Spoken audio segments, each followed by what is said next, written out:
Hi everybody, it's me, Kunk. I'm back. Anyway, let's continue on with Doki Doki Literature Club.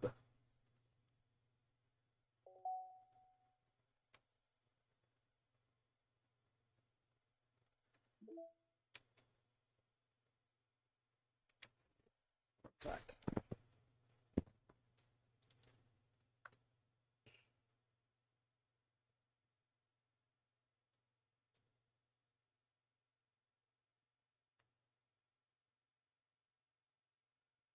Alright. Let's start this one. Okay, hold on. Natsuki! While Natsuki is messing with the orientation of her manga in the closet shelves, Sayori approaches from behind and pulls her into an embrace. What? Hi! Hi. The Literature Club has been in full swing since Natsuki joined. I've been doing Sayori's voice wrong. I'm gonna... I'll get back into it eventually. Including her, the club is now comprised of 4 members, Sayori, Natsuki, Yuri, and Monika. Each club member had received a day in the spotlight to share all of their favorite kinds of literature with each other. Natsuki was first and shared her passion for manga. Then Sayori shared her love for poetry, as well as how she goes about writing it herself. Monika, who has multiple literary interests, decided to focus her day on short stories.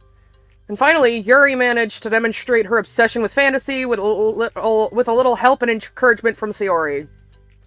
After the week was spent on their presentations, Monika decided to give the club members this next week to freely explore each other's literary interests. Sayori, having spent most of her time in the club so far with Yuri's fantasy books, is rather excited to begin her journey into Natsuki's manga collection. I want to read with you today! There we go. Tell me which one I should pick. Well, that depends on the kind of stuff you like. I mean, there's like romance, drama, comedy, mystery. I like all of those things. Sayori reaches out and pulls a random book from the shelf and inspects the cover. Shouldn't this girl be wearing more clothes? You wouldn't like that one. Damn! I see you, Natsuki. I see you reading that spicy, Yuri. Okay, well, if you really have no preference, then let's just start with something easy Let's just start with something that's easy to get into. A lot of these don't start to get really good until like a few volumes in, and I wouldn't ask someone to make that kind of commitment unless they're already really into manga.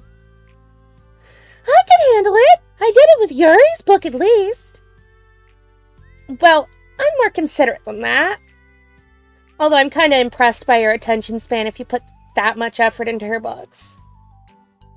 No, I have the attention span of a donut. But I love my friends, and I can do anything if it's for them. Well, fuck. Well, okay then. Let's pick you something that even donuts can read. I didn't say I was a donut. I just said I had the attention span of one. Hey, welcome back! How you doing? How you doing?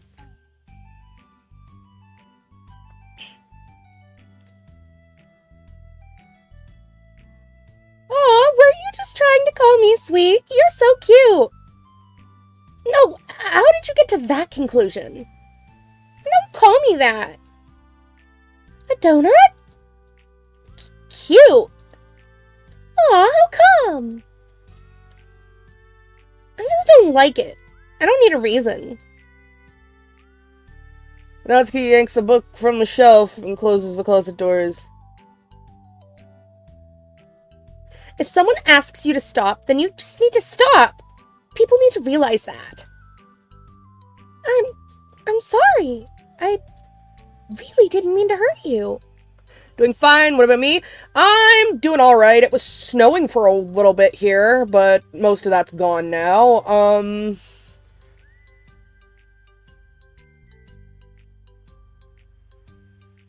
Trying to think of other stuff to say. I've been drawing. I've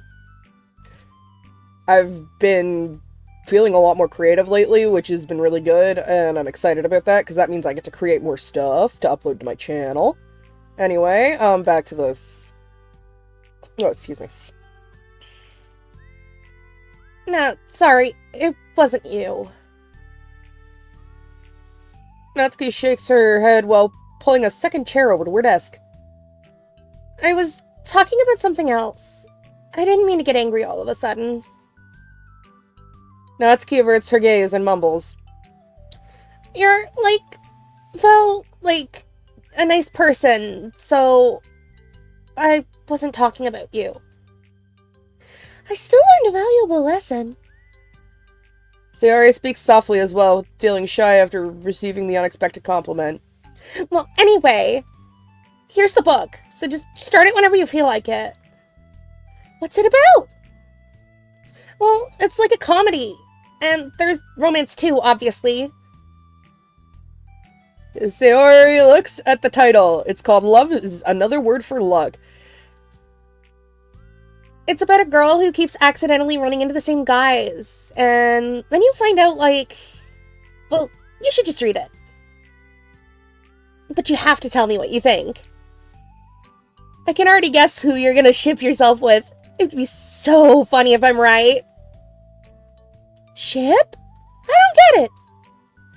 Never mind. Let's not worry about that yet. Just make sure you tell me what you think. Oh, okay. I'll start then. Hey, maybe tomorrow we can do poetry too. Oh, yeah, I guess. But don't you want to finish this first? Yeah, but we can do both. I mean, unless you don't like poetry, then I won't make you wear anything. No, it's just... Well, never mind. We can worry about it tomorrow. After the club meeting ends, Sayori... fuck it. After the club meeting and Natsuki and Yuri leave, Monika strikes up a conversation with Sayori. I see you got Natsuki to share some of her manga with you. I really want to become better friends with her. She's so enthusiastic and expressive. I could just listen to her talk. She's so... I'm not sure if she meant I can't say that to her, or if I just can't say it at all. Say what? Nothing! I am a woman of respect! But Natsuki is a woman of cute. Oh, I said it. Ahaha. What's so bad about that? I don't know. But you know, there's one thing I'm kind of worried about. Sometimes I'm afraid that Natsuki actually doesn't like me very much. Aw, that's ridiculous. How come you feel that way? Well, I mean, just little signs, like how she only says hi to me after I say hi to her first. And it feels like she only gets excited to talk to me when it's about manga and other stuff she likes. She just seems dismissive a lot. She was like that when I brought up poetry. Yeah, but that doesn't mean she doesn't like you. She's probably just shy, you know. Maybe. My stupid head is just making me worry for no reason. It likes to do that. It's okay. Try not to worry so much. Everything will be great. But you can always talk to me about any concerns that you have. I'm here to help. You're the best. Sayori gives Monika a quick hug. Well, I'm gonna keep trying because I love her and I want to get closer to her. You got this. please ruin me emotionally, game. I'm ready for it. After the next club meeting starts, Sayori is the last one in as usual. Trotting into the room, she sees Natsuki sitting alone by the closet reading what must be manga. Without hesitation, Sayori pulls up a chair and plumps herself down right next to Natsuki. Hello there. Hi. What you reading? Can I read it with you? Natsuki pulls the book away from Sayori. You can't just start in the middle. There are spoilers. Besides, what about the one I gave you yesterday? Sorry, I was just curious. Well, anyway, I've been waiting forever for this volume to come out, and it just came out yesterday, so... Oh, that's exciting. Well, I'll let you read it then. Mm-hmm. Can I sit next to you, though? Sure. Didn't she already do that? Natsuki reads in silence, save for the periodic flutter of a page being released from beneath her thumb. From Sayori's side, only the light tapping noises of her pen meeting the paper can be heard. Time passes. Sayori's paper is filled with scribbles, and the margins are aligned with stick figures. Natsuki lets out a deep sigh and closes her book. Did you finish? No, but it's a good stopping point. My head is swimming. I need a break. Natsuki stretches her arms. Aren't you bored? No, I was writing. Oh, I saw all the stick figures and thought you were just bored. I just draw those when I'm thinking or waiting for inspiration. I made friends with them all. This one is sad because she thinks the night sky is pretty, but she can't look up at the stars in public without everyone thinking she's a weirdo. And this one has problems with his back, but the doctors can't figure out what's wrong with him. What the heck? You're the weirdo. Want to read the poem I'm working on? Sure, I guess. Sayori slides the paper over to Natsuki. As Natsuki reads through the poem, she furrows her eyebrows. She slides the paper back over to Sayori. Don't you ever feel weird just sharing all of your thoughts and feelings like that? I mean, your poems are, like, really emotional. Is that bad? Well, no, it was just an observation.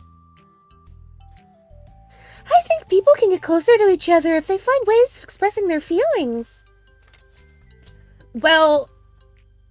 Natsuki begins to protest, but she can't find a good way of putting her thoughts into words.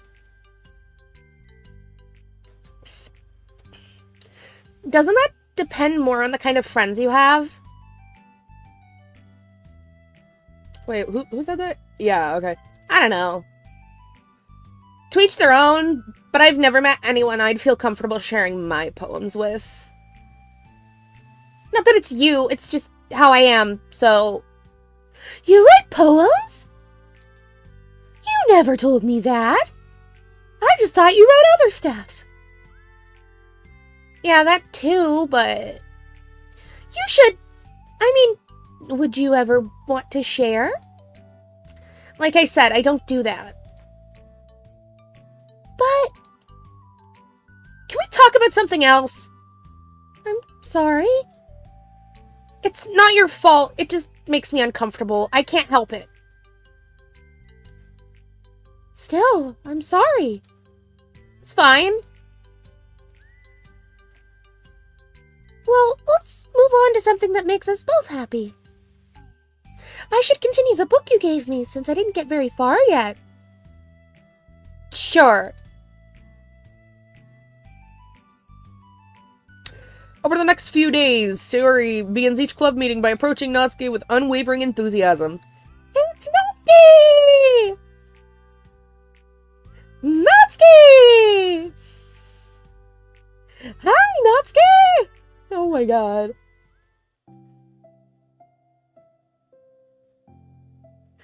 At the end of one club meeting, Monica, who has become rather invested in Sayori's friendship mission, starts an innocuous conversation with Natsuki while she packs up. It's cool that you've been finding time to spend with Sayori. She was pretty excited for the chance to read manga with you. Yeah. I'm sure you've been enjoying the chance to share it too, right? Yeah, mostly. Natsuki glances over her shoulder but doesn't reply further. What's on your mind? Nothing. I don't talk about people behind their backs. Oh. Natsuki falls silent, but she just fidgets instead of getting back to what she was doing, as though she wants to say more. It's okay to share your feelings. That's different from talking about someone behind their back. I guess. I just hate when people talk about me behind my back, so I'm better than to do it to others. Okay, yeah, okay. Understandable. Monica shares a bright smile. You're really considerate. Thanks, I guess. But it doesn't feel like it. You can trust me. Natsuki stands in silence for a moment, still fidgeting. I just feel smothered sometimes. I'm not used to someone being, like, all over me right after we meet. I mean, it's fun to hang out with her, but I just have no control over the pace. I can't just meet someone and instantly become best friends with them and, like, share everything about myself. That's not how it works. I just want to chill out sometimes. Oh, I didn't realize that was happening. It's fine. Why would you have? I know. I just feel bad about it. I know Sayori, so I should have realized.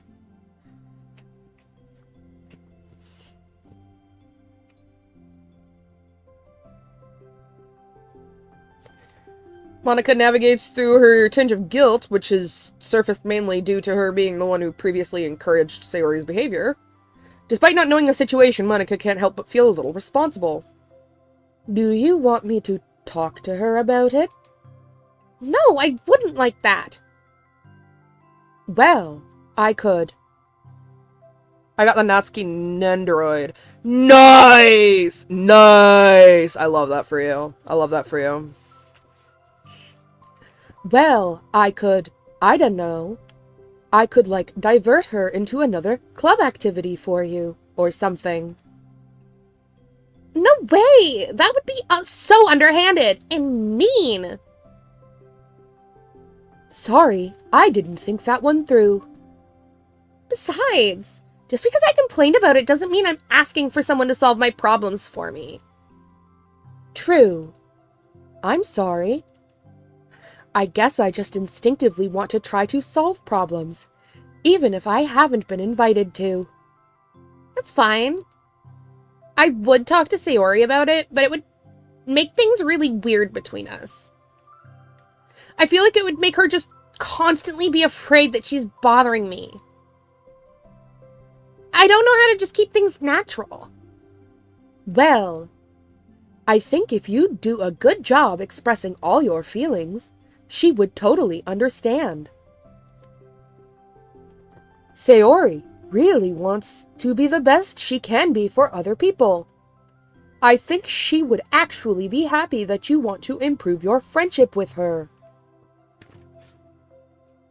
Maybe. It just feels so dumb. Talking to someone about how to be friends with them. It's just weird and not cool. Monica shrugs. It's the literature club. Then she mumbles through a stifled laugh. It's not the cool club. Hey! Ahaha. Sorry. That just tickled me for some reason. Look, I know that you're kind of in a tough spot. and that it's hard for you to really express yourself. But you've really demonstrated to me that you're great at self-reflection and critical thinking, even if it doesn't feel like it to you. I think that's the most important part of being able to navigate through these things. So I believe that you'll find the right thing to do. Well, Natsuki instinctively starts to reject the compliment, but she can't find any excuse to do so. Thanks. Natsuki gathers her things and she finishes her thought in a mumble. And I'm still glad I joined the club, even if it's weird sometimes. Monika smiles, but Natsuki turns her back and walks away before waiting for a reply.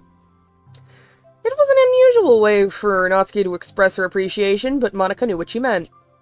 It made Monika feel like everything really was going to be okay. No new mail, either. Where the fuck are... Send me more emails, come on.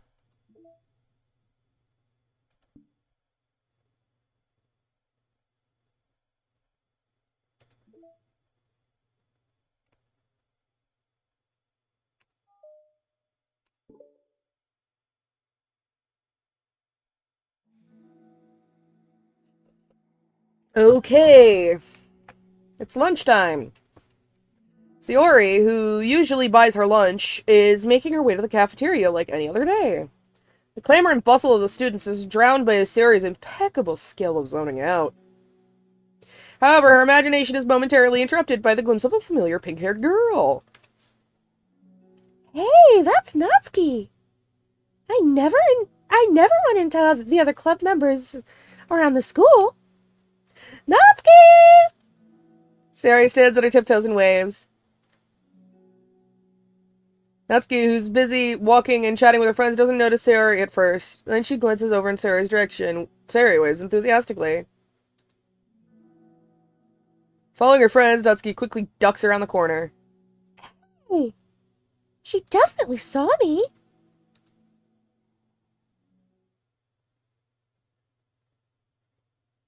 Monika is the first to arrive to the club meeting, and then Natsuki. Sayori, having glanced through the window to see Natsuki already inside, is unable to work up enough courage to enter. Natsuki's been so distant with me. I was stupid to think she ever wanted to be friends. She only got excited because she got to share her manga. But aside from that, she doesn't even like me. I should just go home today. Sorry, but do you plan on going inside? No. Why? I'm sulking. Oh. Well, I'm sorry for bothering you. Excuse me. No, don't leave me. Oh, I'll stay here then. I don't want to go in. I'm afraid of bothering Natsuki. I saw her at lunch today, so I waved and called out to her. But instead of saying hi, she just ran away from me.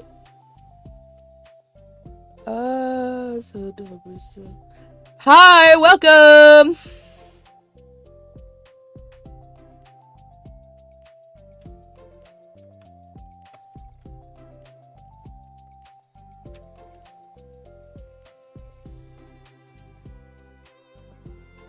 Really?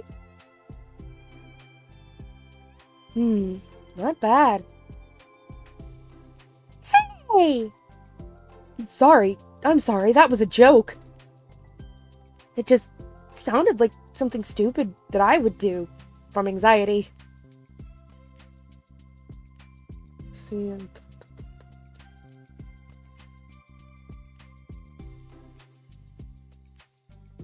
I'm going to assume that you're asking me if I speak Portuguese, which I don't, unfortunately.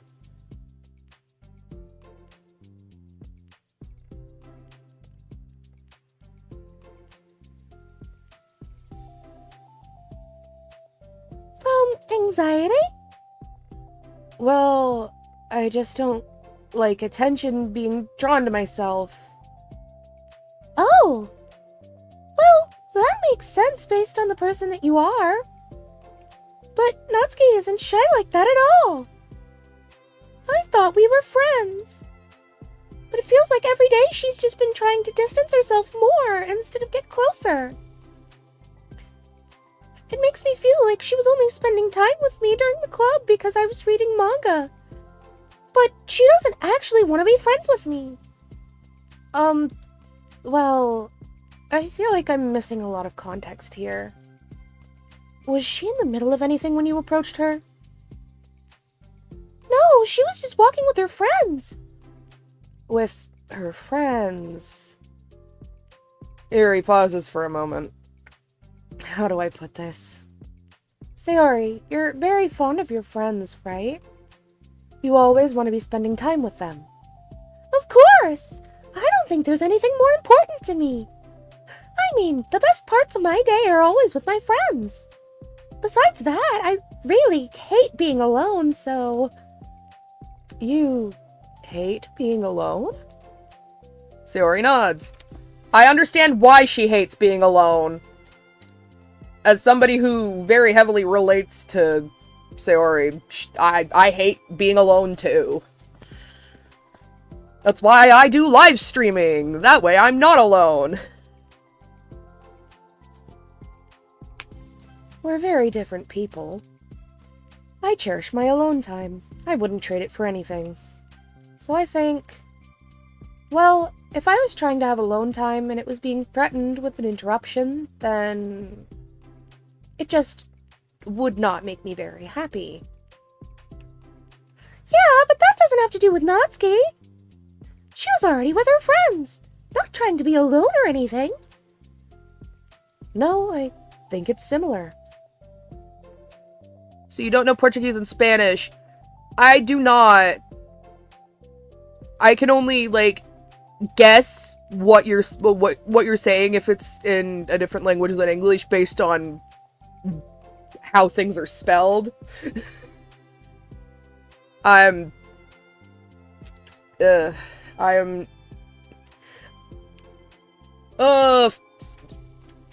Filthy American only speaks one language. Only I'm Canadian, so I guess, but same thing. Oh, he only speaks one language. Haha. I like to make fun of myself. Anyway, well, we're all friends in the club, but we have our own lives outside of the club as well. If you think about it. You know French? Hell yeah! I only know the very basic kind of French they teach you in, like, 4th to 9th grade, you know, like, in Canada. So, like, I could not hold a conversation in any language other than English. And I can barely hold a conversation in English, too, so... Not only do I only really speak one language, I barely speak that one language as it is. Oh god, my phone's going off. I was born French because of Quebec. Hell yeah, that's cool. That's really cool. Making new friends isn't some casual occurrence that happens on a daily basis. A friendship is an invitation to intertwine your lives together. But the capacity at which each person is ready to do that might be different. There are friends who just like to have fun together, and others who talk every day and share every detail of their lives with each other. I think when establishing a friendship, it's important to consider the comfort level of the other person. I mean, we don't really know much about Natsuki's life outside of the club. It could be that she simply needs to make friends at her own pace, rather than jump headfirst into a new commitment. But... that means I really was bothering her? I just wanted to be good friends with her, so I treated her like one. Was I actually hurting her? I don't know. I'm sorry. My insight was really only based on what I understand about my own needs. And Natsuki and I are completely different, so... Why was I so selfish? Even if all that is true, then it still means I hurt her. I think I messed up. Yuri, with you, I think I was really careful to understand your needs when I was becoming friends with you. But I wasn't careful at all with Natsuki because she already seemed really social. I just took control of everything instead of looking for the right balance. Now I hurt her and she doesn't want to talk to me. How could I let myself do this? Sayori, I think that, well, there was one time you told me something about the way I saw things in my head being different from reality. It's easy to automatically jump to the worst case scenario, but I think it's more likely that Natsuki doesn't harbor any ill feelings towards you. So I think if we were to realistically consider the situation and how it would cause someone to feel, I'm bad at this, I'm sorry. You're a lot better than me at things like comforting and reassuring people. Suddenly, Sayori gives Yuri a gentle hug. You're the best, Yuri. I'm sorry for burdening you with this. You're trying so hard for me. You're such a sweetheart. It's not a burden. I enjoy listening to others, and my friends deserve happiness. Sayori beams. This shit is so cute. This is actually, like, genuinely turning out to be a really nice refresher after the absolute hell that was the main storyline. Jesus Christ. Well, I think I'm gonna give Natsuki some space. She should do what she wants. And if she does still want to be friends, then I'll learn her needs, and I'll match her boundaries. Yeah, I'm sure that's what's best. I wish I didn't feel so awful and guilty. It makes me feel desperate, like I need to make it up to her by trying to make her happy. But that's not what she needs. I just have to tell myself that. It hurts, but I guess it means I still need to grow up. I really want to grow as a person. If it's to be better for my friends, I want that. That's very mature of you, Sayori. Mature! She's so silly! She's so silly, I love her. Sayori hops up and down on her toes. So, does that mean you'll be going home after all? Sayori shakes her head. I need to be here to show her that I respect her space. I'll just spend the club by myself today. Yuri nods in understanding. You can go in first. Okay. You're blocking the door. Oh! She's so silly! I love her. Baby girl. Patting her on the head right now. I'm like actually patting her on the head with my mouse right now. I don't have Streamlabs set to show my cursor, but I am patting her on the head with my cursor right now. We love the lesbian club! Yes, we do! Yes, we do! The L in DDLC stands for lesbian. By the way, before Yuri enters the club room, Sayori interjects. You said that you and Natsuki are completely different, but I don't really think that's true. I think you're actually really similar in a lot of ways. Yuri smiles and shakes her head. Sayori, that's absurd. You're very silly sometimes. Yuri turns and enters the club room. After a moment, Sayori follows. Yes, okay. We're getting through it. The club room is quiet. When Sayori walks in, Natsuki glances in her direction. Sayori smiles and gives Natsuki a quick wave before sitting down across the room. Yuri's face is already buried in a book. Sayori decides it's best to continue the manga she was reading, so she pulls it out. However, it looks like Natsuki isn't reading today. She has a sheet of paper in front of her and is tapping a pen against her desk, staring at it. Ooh, are we writing today? Monika speaks in a quiet voice, unwilling to disturb the peace of the clubroom. She kneels down at Natsuki's desk. Hey! Natsuki pulls the sheet closer to her and covers it with her arms. Sorry, I didn't mean to peek. Whatever. I just wanted to see how everything was going. It's fine. Natsuki replies dismissively. She glances over at Sayori, who is focused on her manga. Monika follows Natsuki's gaze. I think she's mad at me. How come? I'm busy right now. Ask me later. Monika falls silent. Natsuki looks back down at her paper. Girl. Oh my god. She inches her hand away from the top margin, allowing Monika to see. It says to Sayori. Understanding, Monika smiles. She places a hand on Natsuki's shoulder and whispers softly. I'm proud of you. Natsuki looks away, but makes no motion to remove Monika's hand.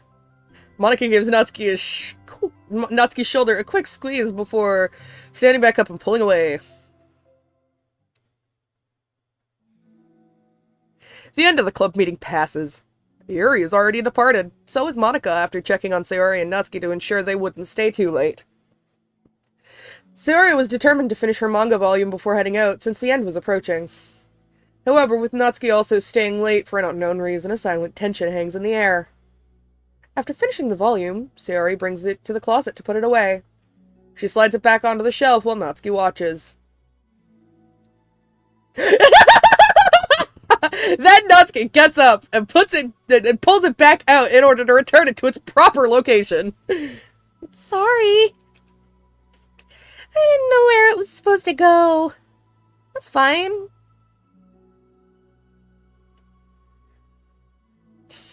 The two fall silent again, avoiding eye contact. They both look like they're about to say something, but neither can break the silence. A moment passes. Well, I'll be on my way. See you tomorrow! Sayori turns away to hide her pained expression, then walks away from the closet. If there was any proof Natsuki no longer wanted to be friends, this was it. Defeated, Sayori carries herself out of the clubroom. Once in the hallway, Sayori takes a deep breath and hits her palms against her cheeks to clear her head a little. Suddenly, Natsuki's stammering voice calls from behind. Natsuki? Startled, Sayori turns back around to face Natsuki. Natsuki fidgets and anxiously continues with a shaking voice. I have a lot of things to say. Me too! But you go first. Natsuki bites her lip and can't stay still. Well, first of all... She cuts herself short, struggling to continue. Trying to force the words out, she stamps her foot and hops up and down a little. I'm sorry for the thing I did at lunch. And I'm sorry for just being kind of mean lately. It's really hard for me to, I'm not good with things that make me uncomfortable. Especially when it comes to, feelings and stuff. So... Face burning, Natsuki climbs up again. Instead of continuing, she simply holds up a sheet of paper for Sayori to take. This is gonna be some fucking gay shit, isn't it? Ahem, let's read. The best place in the world. I love my bedroom. It's full of bright colors and soft things. The sunlight shines in and makes everything sparkle. It's the best place in the world. It has all my treasures, all my books, my collections, my memories. All of my dreams were born in this room. It's the best place in the world. It has all my secrets, all my failures, my fears, my feelings. Sometimes it feels so fragile that the door will break at the slightest touch. But it's still the best place in the world. But when someone knocks, I get scared. I brace my arms against the loose hinges. Please don't break. Don't come in. I'm not ready. It's my best place in the world. The knocking won't stop. I block the door with furniture. An eye peeks through the keyhole and I panic. I'm trapped in the best place in the world. I'm not ready to share my favorite place. I need to clean my secrets and make my bed to hide my nightmares. I need to touch them to put them away, to see them again. I have so much to do and I'm scared. I'm not ready. But it's still my favorite place. I still want to share it, however long it takes if you wait patiently. I'll eventually open the door, and I'll show you the best place in the world. That's sweet!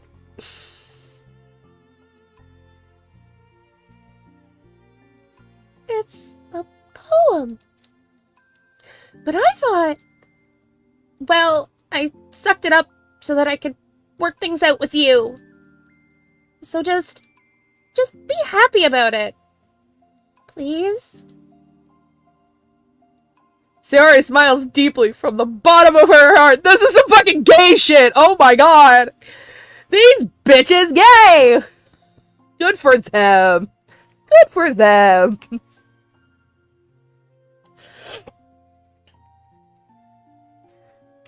Life seems so much better without him! You're so right! I agree fucking wholeheartedly. The main character, MC, sucks ass, and he can go get deleted. I'm happier than I could express. I feel so awful, but I'm so happy that you would do this for me. I actually realized before the club meeting today that I made a mistake. I got so caught up in the chance to get closer to you that I forgot to think about what you wanted. And that we probably have different ways we like to make friends. About the friendship stuff. I mean, it's okay. I understand, so you don't have to force yourself to talk about it. Oh, fuck. Wrong character. It's okay. I understand, so you don't have to force yourself to talk about it. Your poem did a good job. So don't force yourself if you're not ready yet, okay? Natsuki nods. You don't have to feel like you did anything wrong. It was my fault, and I'm sorry. I wasn't mad at you today or anything like that. I actually felt really guilty and wanted to give you space. I was thinking it's silly that I just approach you all the time, that I should just let you approach me when you want to. Whatever makes you comfortable. I'll respect that from now on. Friendships should always start with those things. With the right balance. Natsuki nods again. One thing about that. Well, I don't want to have to approach you all the time either. I just want it to be balanced. Like you said. Sayori nods. I understand. We'll make sure of that together then.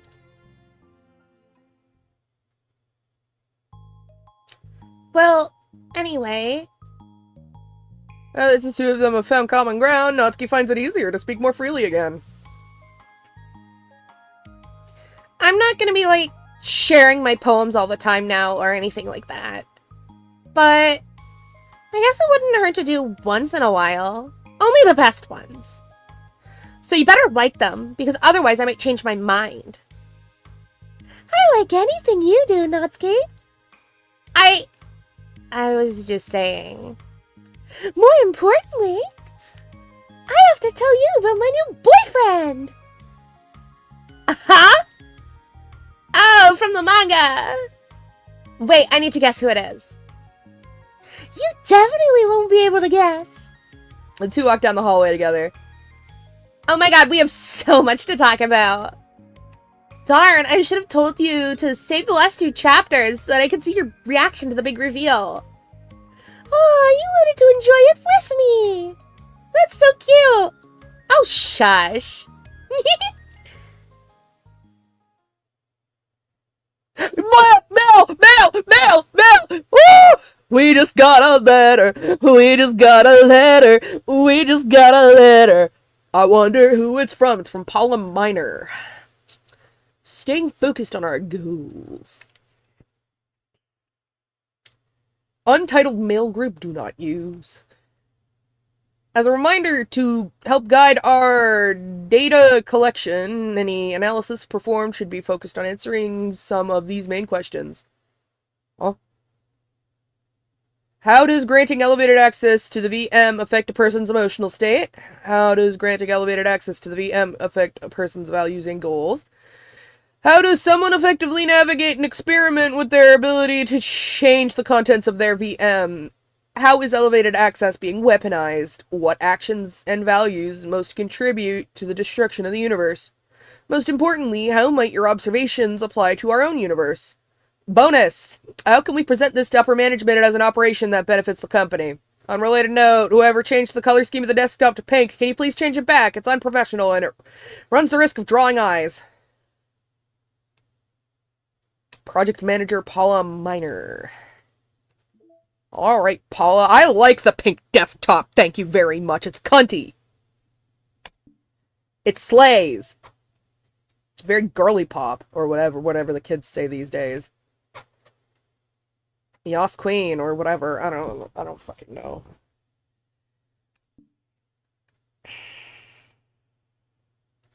Those side stories, and now we get to have two of these. We only have 4 left, unless there's more that I'm missing. Pink is the best color, by the way. Abso-fucking-lutely it is. My 2 favorite colors are actually pink and yellow. That's why my Sona, my character, my mascot, is pink and yellow. Pink outline, yellow, regular colors. Am I bothering you? No.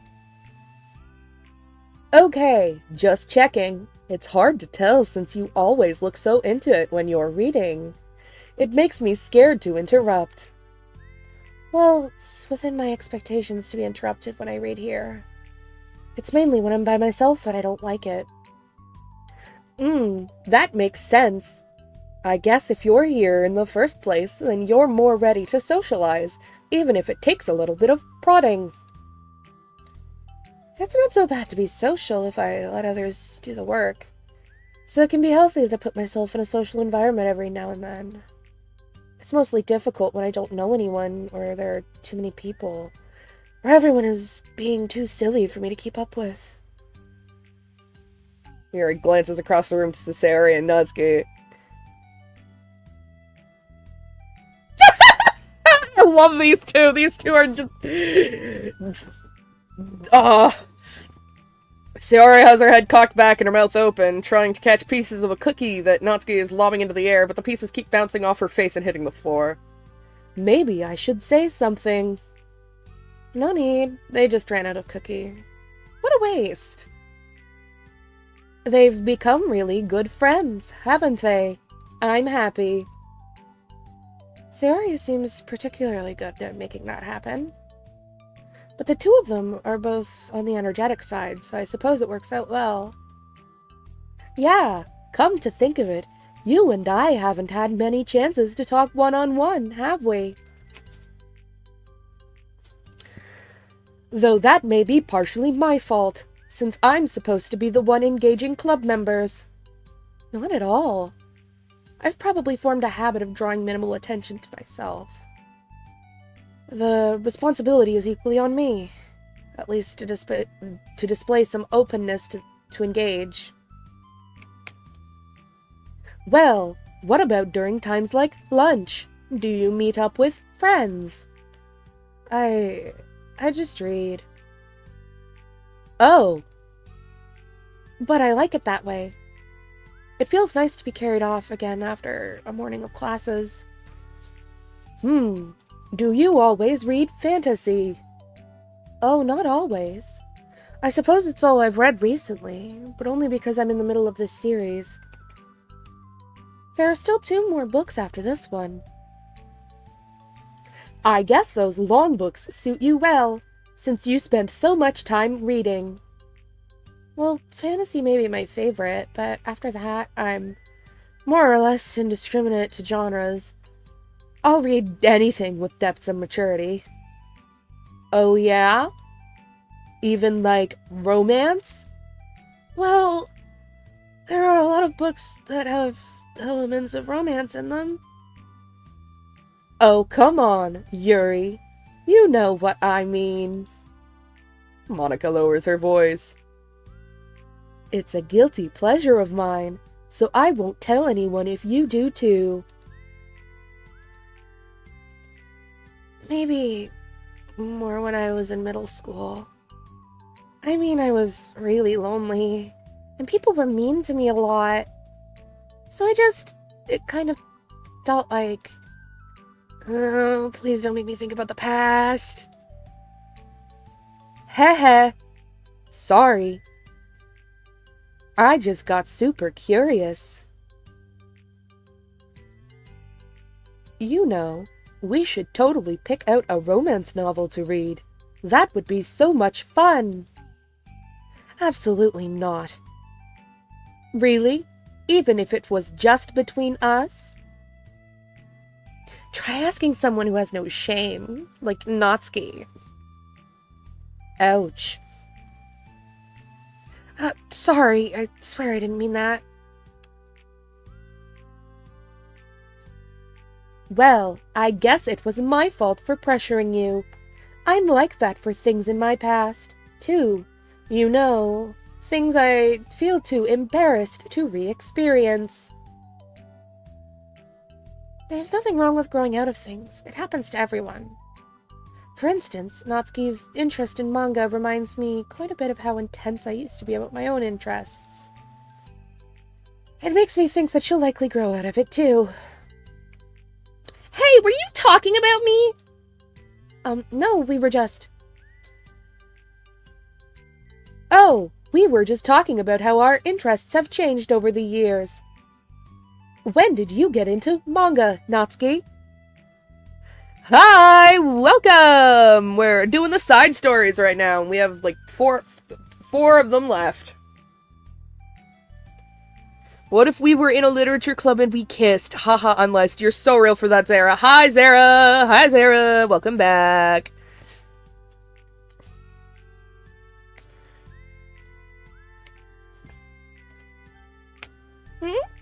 Like, a couple years ago, I guess. I was already sort of into it before that, but I wasn't really going hard until then. Oh, yeah? What was it that inspired you to get more into it? I don't know. I guess, let me think. It was after I discovered a series that I really liked. Yeah, I was just like, really fed up with a lot of things, and I got super into this one series that I really related to. I guess I had an edgy phase where I just hated everyone around me and wanted to be by myself. Hey, kind of like Yuri. Monica! Aha, sorry. That's completely wrong, so... It's still cool that you both really found your thing. They're almost like opposites, but it sounds like they helped you through a lot. They helped you a lot through hard times. I can't fucking read today. You know it. Wow, what the heck? Is that book even bigger than the last one you were reading? It's technically slightly longer, but not by very much. How high do you think it would go if you stacked up the whole series? She's so silly. I love that. I love that for her. She's so silly. Natsuki estimates by holding her hand high above her head, sizing up an imaginary stack. I should get one of those mangas that's like 50 volumes long so I can say I've read more than you. Not that I have the money for that. Oh, Yuri! Yuri! You do not need to be going that hard! Please, That would hardly count when your books only have a few words per page. I know, I was just joking. I could never actually read books like yours. It's too boring for me. Yuri shoots a glare at Natsuki. Goddamn.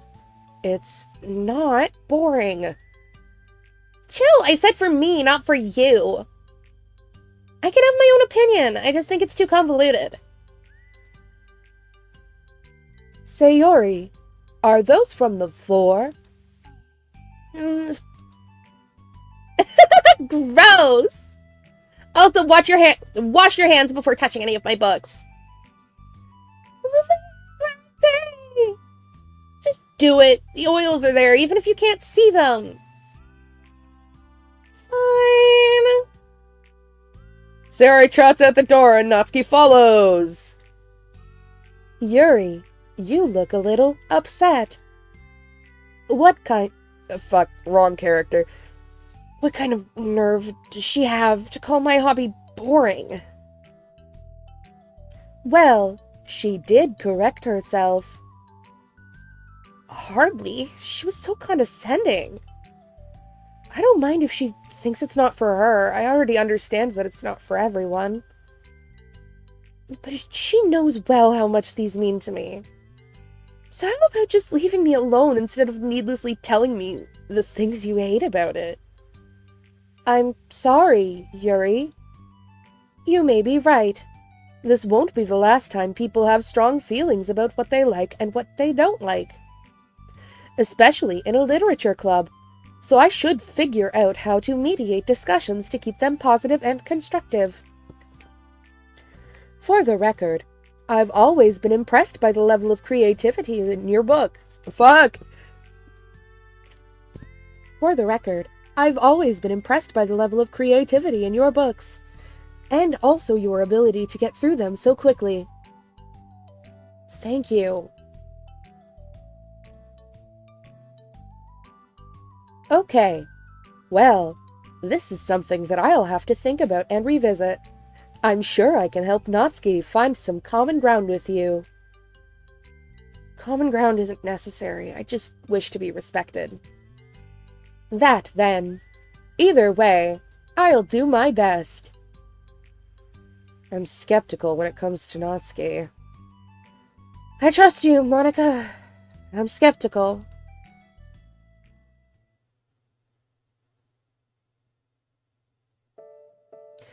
Okay, everyone. We have a special club meeting today. As you know, the Literature Club is a place where we get to share the things that we're really passionate about. But that also means we should be mindful of how we respond to each other's feelings. I think we have the chance to turn our differences into positive energy for each other. Aren't you being a little dramatic about this? This is important to me. Sorry, I just feel like I'm being accused or something. No, I'm not accusing anyone of anything. I'm sorry if I came off that way. But our conversation yesterday made me reflect on the power of language, and I thought it would be a good topic for the Literature Club, don't you think? I'm sure we're going to have differences in opinion a lot, so I need to make sure we're prepared to keep a positive atmosphere in the club. If you say so. Sure. The cool thing about language is that it gives us a lot of different ways to express the same idea or emotion.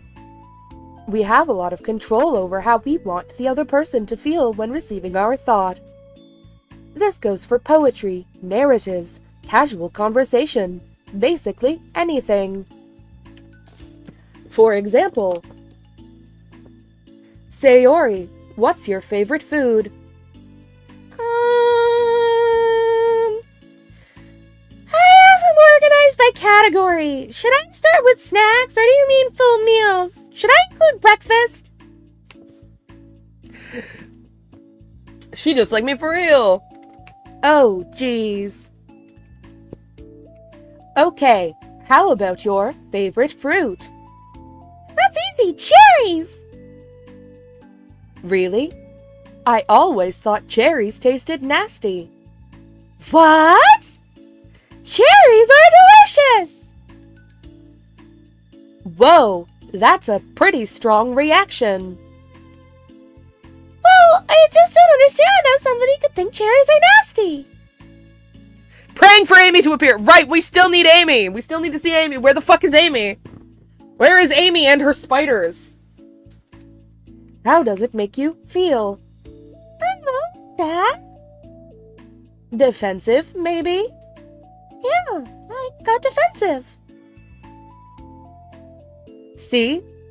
The reason you had such a strong reaction wasn't just because I don't like cherries. It's because you felt your opinion was under attack.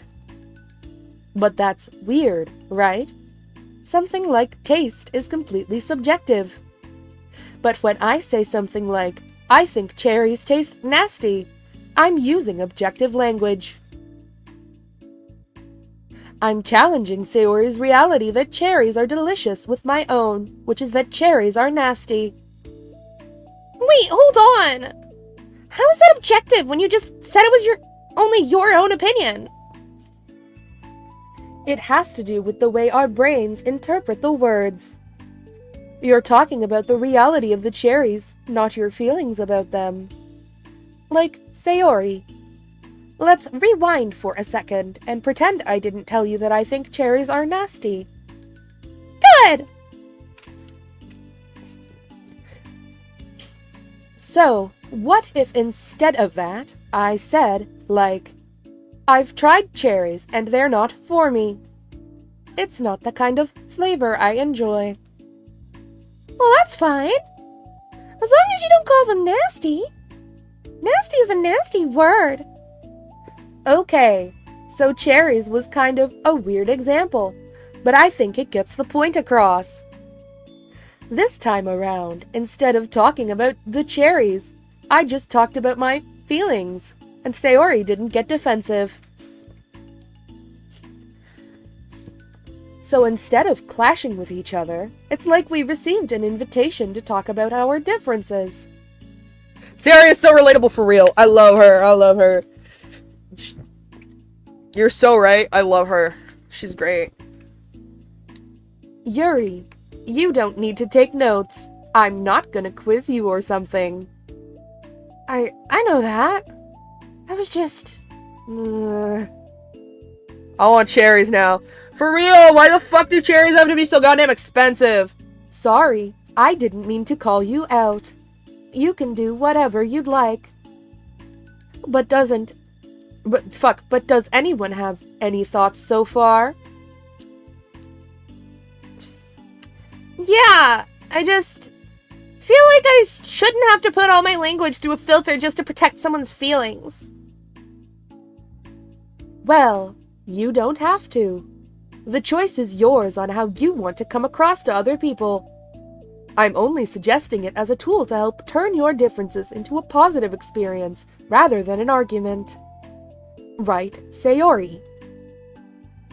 Whatever you say, cherry hater! Oh, come on. Sayori, I actually like cherries. I was just saying that to help demonstrate. What the heck? I've been duped! Ahaha. I'm sorry, Sayori. I'll make it up to you later. How about a cherry sundae? You are welcome to dupe me anytime, my beloved president! Buying your people's loyalty. How deplorable. Oh, like you would turn down a free sundae, Yuri. You were certainly a fan of those cupcakes I brought in the other week. That was, I mean, I was reading and not keeping track of them. Oh, that's enough. We're getting off topic. So now that we have the gist of it, how about we try it with something more relevant to the club? Like manga, right? Let's try to have a productive discussion about our differences in opinion. Yuri, do you want to start? Well, I'd rather not. No. Aw, how come? Well, because I don't see how anything productive can come from that. It's just going to start a fight. No, it'll be fine. That's why I'm here to moderate. Let's just have a calm and rational discussion. Yeah, give me a little more credit. I'm not a child. You don't have to coddle my feelings. I always think it's more respectable to just speak your mind. Respectable? Yuri changes at that word. As Monica recalls, being respected was the crux of the matter for Yuri. Well, the point of the exercise isn't exactly like... It's fine. I have nothing against anyone personally. You're entitled to enjoy whatever it is you like. I just prefer more depth and nuance in my reading material. I look for stories that are imaginative and sophisticated beyond the surface level. Oh, well, that's just a misunderstanding then. I thought you were going to say that manga's just for children or something. Like, I don't hear enough of that. There's plenty of deep manga. I'm not clueless about manga. I've read my own fair share when I was younger. What? Are you serious? How come you never told me? Because I'm past that point in my life and I really prefer not to revisit it. I prefer more mature things now. Excuse me? Okay, hold on. Can I jump in here? Let's try to keep things subjective. Because if you imply that manga is immature, then aren't you implying that someone is immature for being into it?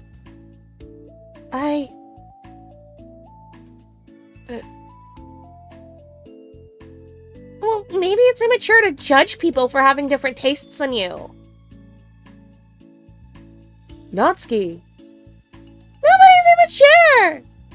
I've read Natsuki's manga and Yuri's fantasy, and I love them both in their own way. Okay. It's great that you like it, but I still find it boring. Boring isn't subjective. Okay, it bores me. That's subjective. But, I mean, the thing about... This is ridiculous. Do you see why I didn't want to participate in this? I knew it was just going to make people upset. I'm not upset. Like I said, I don't care what other people think. But I always got the impression that you secretly looked down upon me, so I'm glad my suspicions were confirmed. That's not true at all. You're making assumptions. You can't blame me for getting defensive when nobody ever has the least bit of respect for the things that I'm into. The only thing I look down upon is when people make fun of me for just being myself and trying to mind my own business. What? Have you looked in a mirror? Tell me again about respect after calling all of my interests immature. You can't. Please stop. Please? You don't mean the things you're saying right now. Let's just be friends. I didn't mean for this to happen. Well, it did. They all need cherry sundae right now. For real! Get them the fucking biggest cherry sundaes of their lives. For real. Get them therapy and a cherry sundae. Goddamn.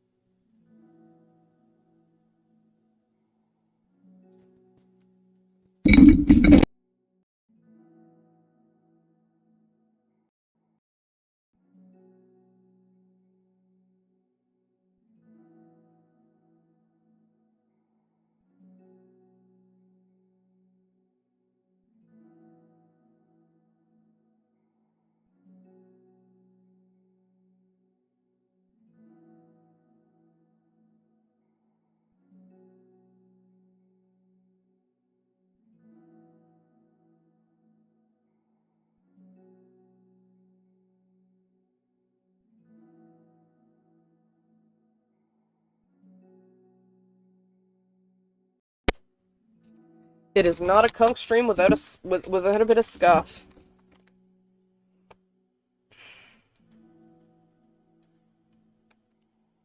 So please don't invite yourself to try and solve other people's problems next time, okay? Yuri's... goddamn! Yuri's piercing words send the clubroom into a choked silence as she gathers her things. She leaves. Holy crap! I've never heard her sound like that before. She must be so pissed. Well, you weren't very nice either, so... I was just saying. How did this happen? It's my fault. Yuri wasn't wrong.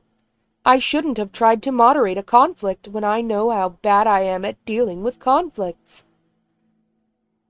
It was a really stupid thing for me to do. It's nobody's fault, and it wasn't stupid. Everyone in the club is a nice person. Nobody would have expected this. But I guess we're sensitive about the things we really love. Honestly, she kind of brought it upon herself. Like I said, I don't care if you're not into manga, but if you actually look down on other people for it... That's kind of the point I was trying to make in the first place. It's not about sugarcoating things. It's about just recognizing and understanding our differences. Okay, but here's the thing about that. Yuri actually looks down on me. It has nothing to do with her word choice or anything like that. So I see what you were trying to do, but I really think the problem here is her, not just the way we talk to each other. Right? I mean, Yuri isn't like that. She's a lot sweeter than you're giving her credit for. I'm sure she'll be reflecting on this. I actually think everyone should. It'll be fine. I'll figure something out. Wow, I'm just like... saying that instinctively. I'm just setting myself up to cause more problems. This wasn't your fault, Monica. You don't have to beat yourself up over it. If you ask me, it's good that the truth finally came out. Because I can just move on now. What? It's fine, I promise. Let's just get our minds off this, okay? In fact, it's a good opportunity to read some manga without having to worry about feeding Yuri's superiority complex. Don't be mean. I'll talk or read manga or whatever you want, but don't be mean to my friends, okay? Sorry. I'm just bitter. Everything will be okay. I mean, I don't have the answers, but I at least know that we're all good people and don't want to hurt each other. This will be a learning experience. Monica says that, but her uneasiness is given away by how much she has to force the reassuring tone in her voice. This was bound to happen eventually, and Natsuki and Yuri have always engaged with each other the least out of anyone, and this is the reason. As Sarah and Natsuki proceed to distract themselves with manga, Monica sighs to herself, unable to shake her worried thoughts. Will the club really have to just come to terms with the fact that some members will be incompatible with each other? Monica desperately doesn't want to admit that, and she knows Sayori doesn't either. But for once, a solution doesn't seem to be in sight. Is the chapter over? Because I need to piss. Yep. Okie dokie. I'll be right back, and then we're gonna get right back to the last two parts of the side stories, and then... yay!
It's me. I'm back.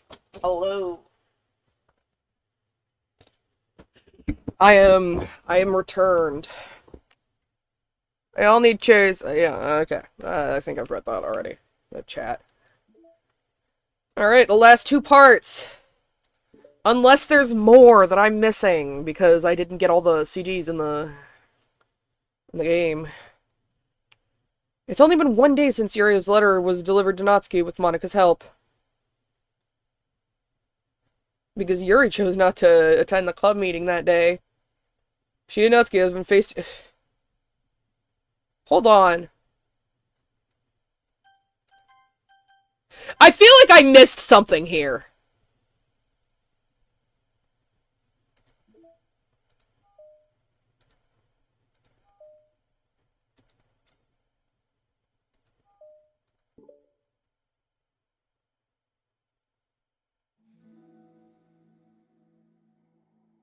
Okay, this is new. Sayori arrives I skipped one by accident. I'm stupid. Not really, I'm not stupid. I'm actually very smart. I'm just very self-deprecating sometimes, and I really need to work on that. Sayori arrives at the club room earlier than usual. That is, not late. She enters, and it appears to be empty still. So she sits down at a desk and pulls out a sheet of paper, primed to jot down her thoughts. Sayori has made a habit of scribbling her thoughts and feelings onto paper whenever possible, as it tends to serve as her best inspiration for poetry. My heart feels vacant because a ship sailed away. Yo! Ah! Natsuki? Natsuki pokes her head out from behind the closet door. Sorry! Didn't mean to scare you. But it would have been a lot more awkward if I didn't say anything. I doubt you want me listening in on your poetry thing. Yeah. Thanks for realizing that. Should I let you finish that up then? Oh no, it wasn't. I mean, I just do it whenever it's convenient. You're not interrupting. Where's Monika, by the way? Oh, she's out in the hallway. Huh? Why? Well, just in case she runs into Yuri. Sometimes Yuri is too nervous to come into the club room by herself, so... Oh. Jeez, does Yuri really let things bother her for that long? She can't control her feelings. For some people, it's really hard to cope when you get a bad thought in your head. Maybe you can distract yourself for a little while, but as soon as it's just you and your thoughts again, it comes back. Ugh. I just want us to have a normal club meeting. It's a lot easier to pretend like it never happened if we all just ignore it and move on. I don't want to be bothered by this. It's so stupid. Her opinion of me doesn't matter anyway. Besides, it makes me feel really guilty, and I hate that too. It's okay to have feelings. It doesn't make you weak. Let's figure this out together. Fine. Only because you're good at this stuff. Sayori is the type of friend that I want to be. Goddamn. She's so good. Let's try to come up with a happy scene. Maybe that will help us understand where your bad feelings are coming from. Well, I was happy the way things were before we had to have that conversation yesterday. What part of the conversation made you upset? Was it Yuri being mean about the manga? Maybe. I doubt it, though. Because my friends and other people make fun of manga all the time, but I just brush it off and ignore them. But something about it really got to me this time, and I hate that I'm letting that happen. Is it because it came from Yuri? No, why would that matter? I mean, well, maybe. I hate that I hate that she thinks she's so much better than me just because she likes to pretend to be all sophisticated. Yeah, that's what it is. At least other people decide that they don't like me. Or manga, or whatever. But Yuri acts like she's too good to even give it a chance. I'm sorry. Everyone deserves a chance. Yeah, exactly. Would you give Yuri's books a chance? Ha! After this?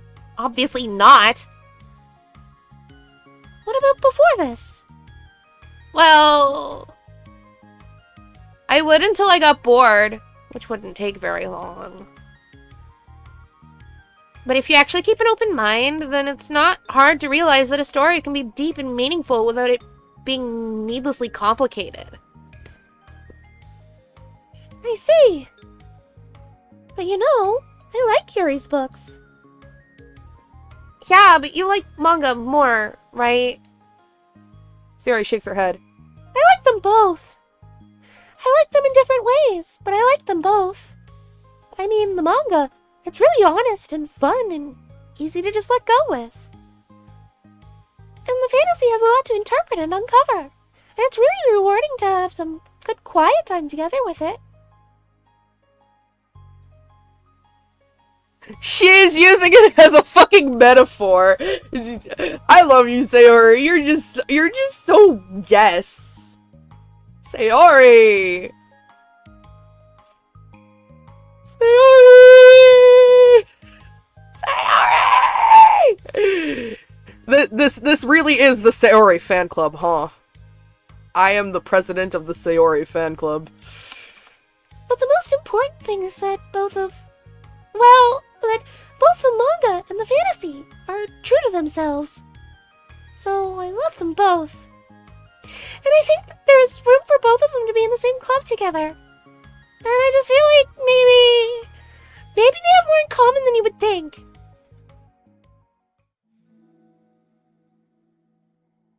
How do you get along with everyone so well? I always get into fights with people. Like, first it was with Monica when I was new to the club. And then it was you, and now it's Yuri. And I'm always like, oh, that person is being such a jerk. And if they just realized that, then we could at least get along. But nobody else has this problem. I just keep running away from the reality that everybody's just a jerk to me because nobody likes me. And I don't know why. And I don't know what to do about it. I don't know what's wrong with me. I hate it. Natsuki. Sayori puts a comforting hand on Natsuki's shoulders. You're a wonderful person. You deserve to be loved as much as everyone else. Everyone has different ways that they like to communicate, you know? And sometimes that makes it harder for us to understand each other. I think that sometimes we get lucky and we make friends who are really good at the same kinds of communication. And it feels like you magically connect with them. But other times, even if both people are really nice, it's easy for them to misunderstand each other or get the communication wrong. It's something that Yuri struggles a lot with, too. Fuck. It can be really hard. It takes a lot of, reflection and self-awareness and vulnerability. I'm bad at that one. Vulnerability. I always have to be the strongest. What do you mean? Tell me about that part of you. Well, it sounds stupid, but I'm really used to people being mean to me. Like my friends, and I guess my dad. Like when I don't get good grades, or even stupid things like if my room isn't clean. So what am I gonna do? Cry about it? If I let myself get upset, then it's just letting them win. I'm better than that. I'm better than all of them. So, things always have to be everyone else's fault. It feels like if something goes wrong, and there's even a tiny hint that it might be my fault, then I just get really angry. And I find ways to blame everything else instead. Do you see yourself as better than Yuri? if I said that, then I would just sound really full of myself. No! Our thoughts and our feelings are two different things. Even if we don't like our feelings, we have to understand them if we want to learn more about themselves. What? Even if we don't like our feelings, we have to understand them if we want to learn more about themselves. Am I the only one that's getting caught up? Like, I don't understand them if we want to learn more about them. Does that... Am I too high to understand? That's a part of vulnerability, you know? Accepting that we have feelings that we don't like. I hate that. My feelings make me a bad person. Because my feelings just want to tell me that I'm so much better than her. That she's a judgmental know-it-all who's stuck in her edgy phase and that I'm just way above that garbage. But I'm terrible for feeling that way. You're not terrible. You are not your feelings. But you are not your feelings. Say that to yourself, out loud. Fine. I am not my feelings. The way that I like to picture it is that those feelings are like your roommate.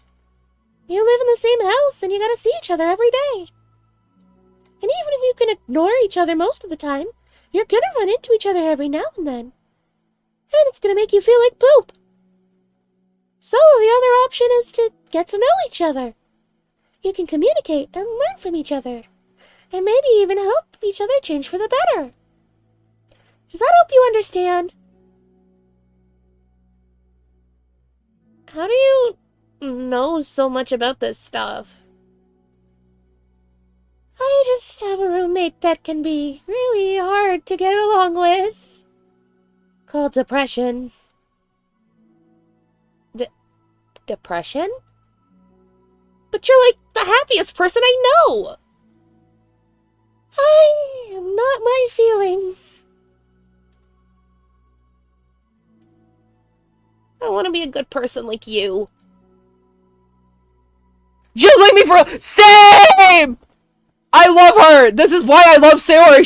She's me! She's so me! I love her! I love her! I love Sayori! Sayori! This is the Sayori fan club. Welcome, everybody. Aw, you little sweetheart. We're all good people. You and Yuri, and Monica. And I think Yuri will eventually learn that about you. Natsuki remains silent, feeling a little overwhelmed.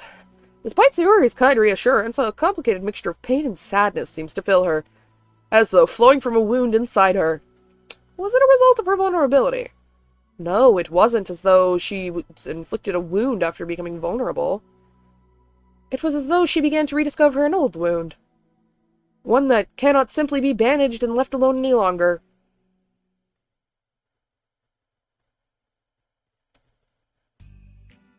Yuri, what are you doing all the way over here? I was looking for you. Please don't yell at me. Oh, I'm not going to yell at you. I just wanted to say that I'm sorry about what happened yesterday. It was unfair for me to put everyone on the spot like that. Next time, I won't just try to jump in and solve everyone's problems. I guess it's a bad habit of mine. You're not mad at me? I thought you were the one mad at me. I was so awful yesterday. Yuri curls up, recalling the details of the argument. I can't even have a normal conversation without saying something wrong and making everyone upset. Hold on. That's not what happened at all. Let's talk about this, okay? Yuri pauses for a second, then manages a nod. Monica takes a seat next to her on the staircase. I'm having a lot of negative thought patterns, and I can't get away from them. What kind of negative thought patterns? Like everyone hates me. Especially Natsuki. Aw, that's terrible. I don't think Natsuki hates you. How do you know? Well, because... Monika thinks back to the time that she found herself in an altercation with Natsuki. And how a display of maturity from Monika was enough for Natsuki to reevaluate her own feelings as well. I think Natsuki is just naturally defensive.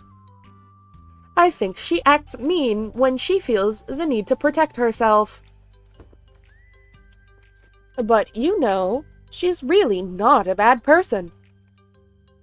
In fact, I think she can be really thoughtful and considerate.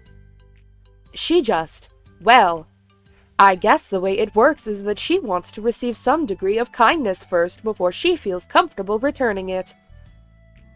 Oh. But that means the burden is on me. And I don't know how to say things that make people like me. Every time I open my mouth, I just... Yuri shakes her head at herself and tugs on her hair. It's okay, Yuri. You don't need to beat yourself up. I think anyone would like you if they had the chance to get to know you. Well, unfortunately, the opposite is true. That's why I'm not talkative anymore in the first place. Because everyone used to think I was weird and talk about me behind my back. That's just what happens when I draw attention to myself. Natsuki even said she found it more respectable when people speak their mind. So I did, and then she hated me anyway. That was enough to confirm my fears. But Sayori and I like you. And we've gotten to know you a lot by now, right? Harry doesn't seem to have a response. Hey, what do you think of Natsuki? I don't think about her. Gay! Gay!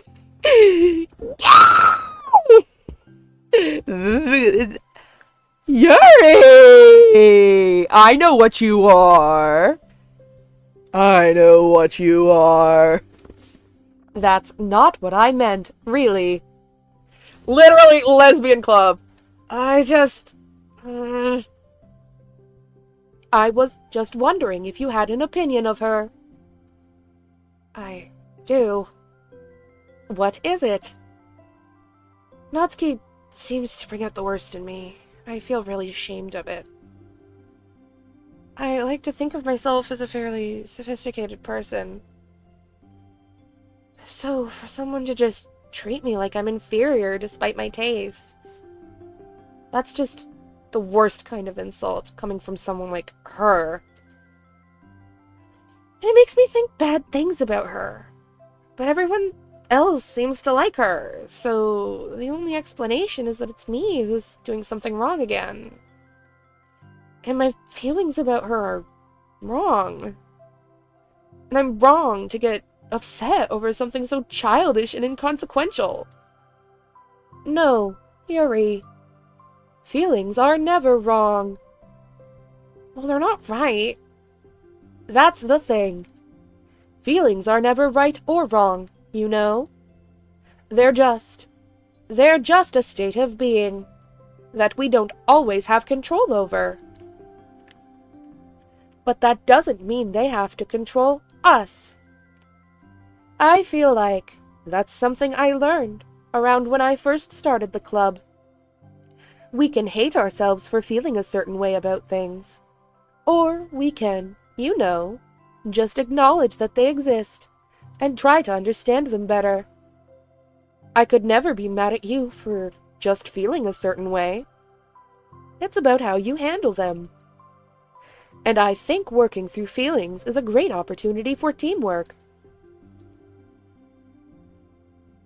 Yuri wears a dejected expression. You make it sound so easy. You're so mature. And so good with people. I feel like such a child in comparison. Oh, Yuri.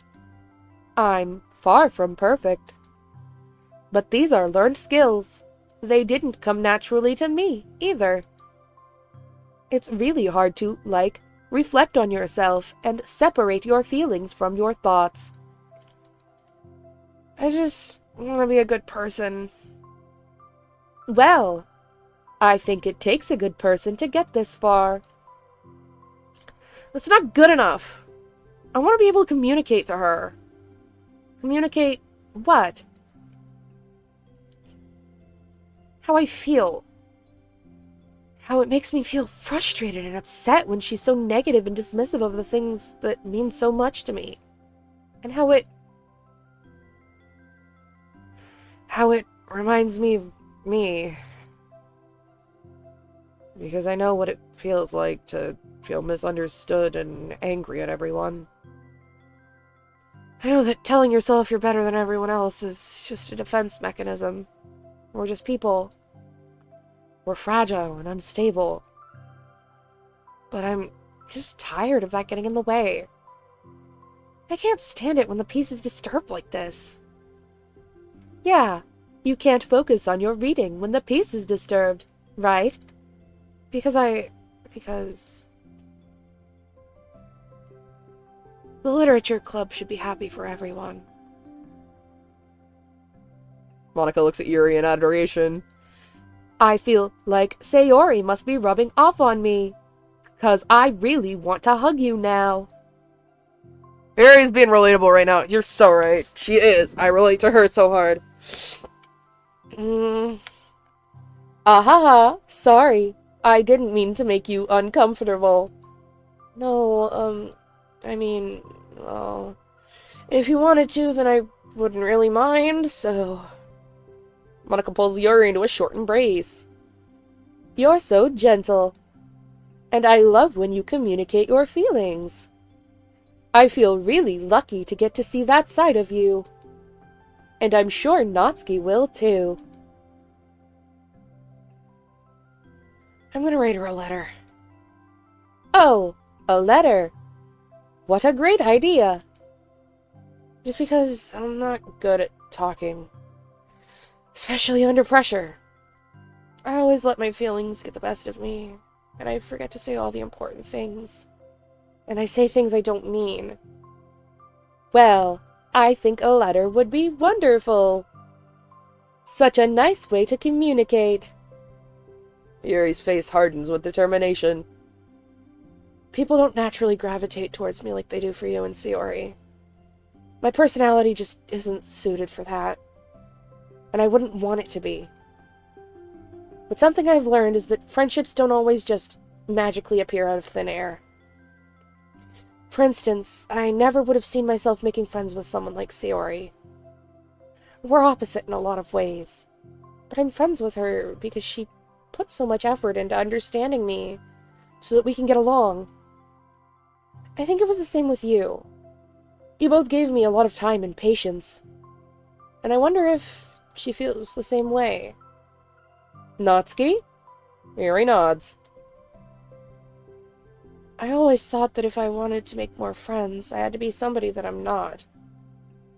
That there's a type of person or a magical formula that I have to follow in order to make someone like me. And that's just like me to think that. Always so occupied with myself that I fail to understand other people. Yuri shakes her head. Friendship happens when you think about the other person. When you offer time and effort to understand them and respect them and trust that they also want to be a good person. That's what I learned through my observations in the literature club. Observations? Monica is caught by surprise. Yuri has always kept to herself so much that it's unusual to hear her suddenly talking about the club like this. Yuri gently smiles to herself. You always let me listen to your thoughts about people. Sayori, too. And it makes me happy, because I learn a lot of things. That's so sweet. I had no idea it meant that much to you. Monica never thought much of it, but in the past weeks, Yuri always seemed to be especially attentive when it came to the problems and concerns of others. Always wanting to listen and learn more about her friends in the club. It's true, Sayori and Monica are naturally more comfortable with other people, and can more easily work through situations of conflict. But that doesn't make them better people. Everyone has strengths and weaknesses, and the capacity to improve. And the first step towards improving oneself is reflection and self-awareness. It's something that Yuri never gave herself enough credit for, but that Monica can recognize as an incredible trait. And with that, her confidence in the club is restored.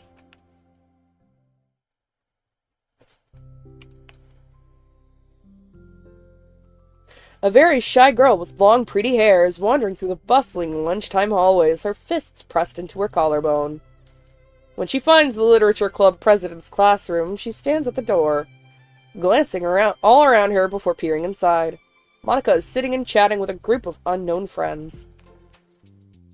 Yeah, as expected, this was a bad idea after all.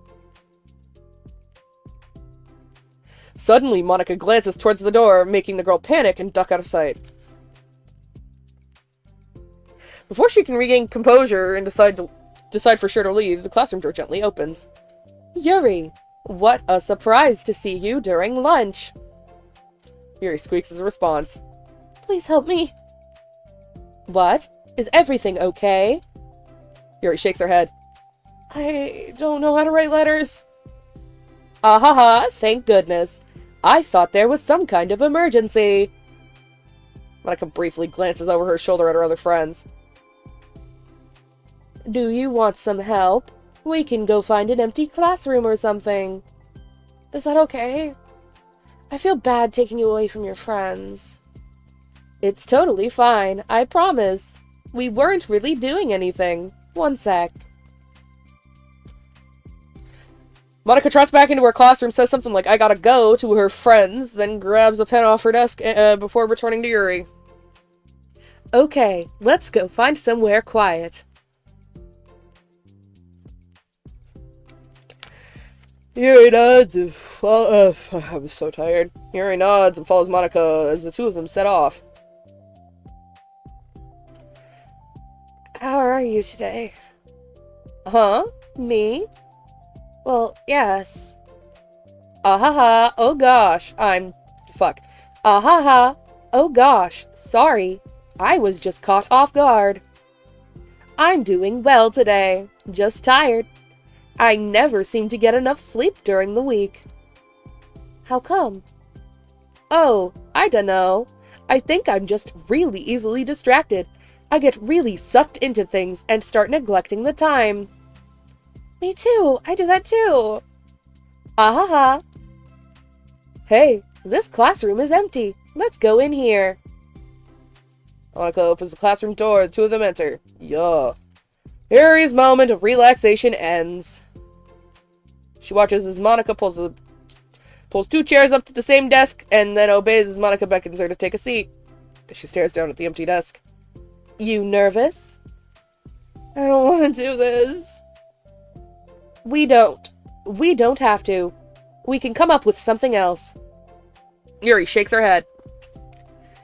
It's my chance to do something good. I need to take initiative.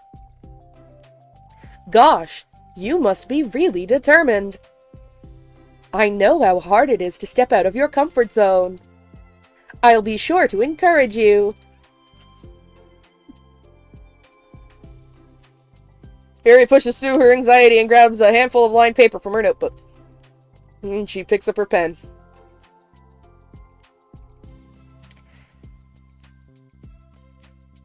Hey, you're left-handed.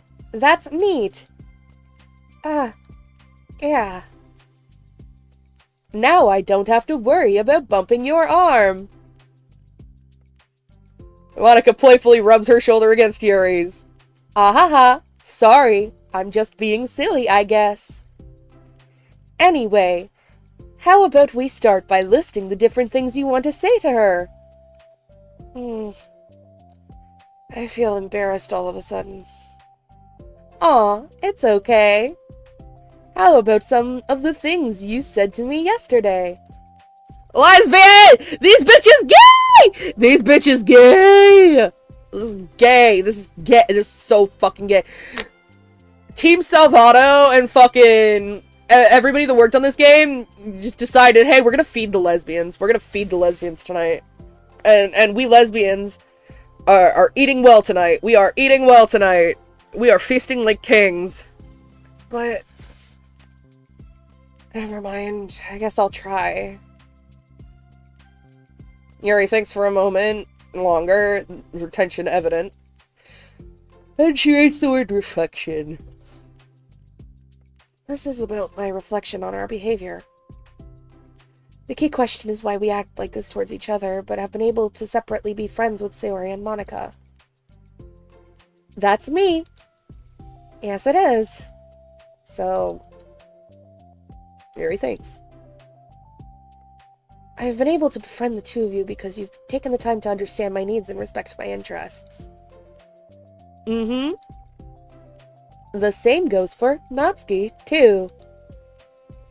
We started off as pretty hostile to each other because I was so worried about getting what I wanted. But she just wanted to be respected more than anything else. Once I stopped making it all about me, she was able to do the same. I want to do that too. So what kind of things do you want to do for her? I want to do the same things for her that I like to receive. I like it when people respond positively to the things I talk about and not just brush me off. I like when my feelings are taken seriously. And I like when you and Sayori trust that I want to be a good person, even when I'm not doing a good job at it. Let's write those things down. Okay. Yuri writes some things down. I think the most important thing to remember here is that Natsuki is feeling vulnerable, so we should make sure that the letter puts her first. It's hard when you're feeling hurt, but it never helps to just tell someone all the things they're doing wrong.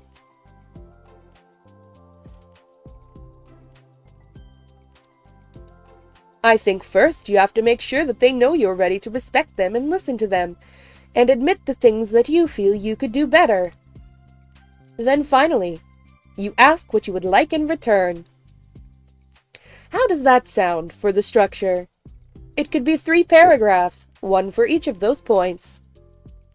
I like that. My thoughts were so disorganized, I had no idea how to come up with any kind of structure. You're so amazing at these things. Gay! These bitches gay! These gay as fuck. Look at the fucking way these two are looking at each other. Oh my god. The fucking, like, 2 inches apart, like, face to face, 2 inches apart. Like you bump their heads even just a little bit and they're kissing. This shit's gay! Oh, stop. You've done so much more than I have, you know. You spent so much time reflecting and being open-minded. That's the hardest thing for anyone to do. All I'm doing is helping you put it on a piece of paper. So I think you're the amazing one. That's fucking... Oh, these bitches gay! Oh, they're gay! Oh, this is really gay. Monica gives Yuri's hand a quick squeeze. But as she lets go, she's caught by surprise when Yuri curls her fingers to... Oh! Oh! Oh! Oh! Oh! They're gay! Oh! Oh! Oh! What if we tried writing an apology letter and also we were holding hands? This shit's gay! So gay! These two are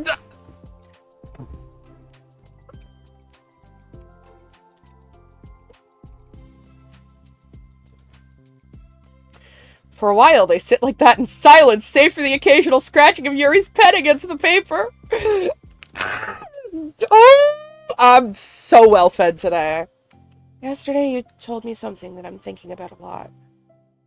What was that? The thing about how feelings aren't right or wrong, and that they're just a state of being we need to come to terms with. It made me think about how a person's behavior isn't always just how they decide to be. It's also made up of their past experiences and their insecurities. I think that helps me see other people as actual people,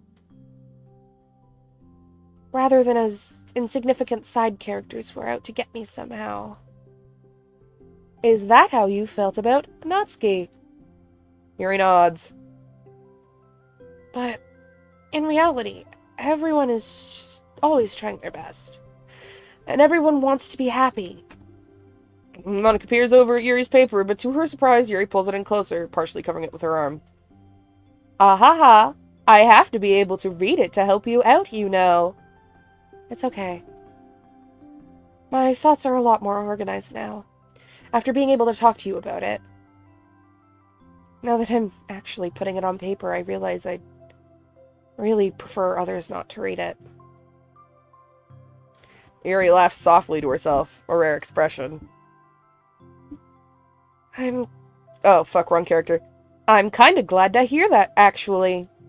I somehow keep finding ways to butt into this whole thing.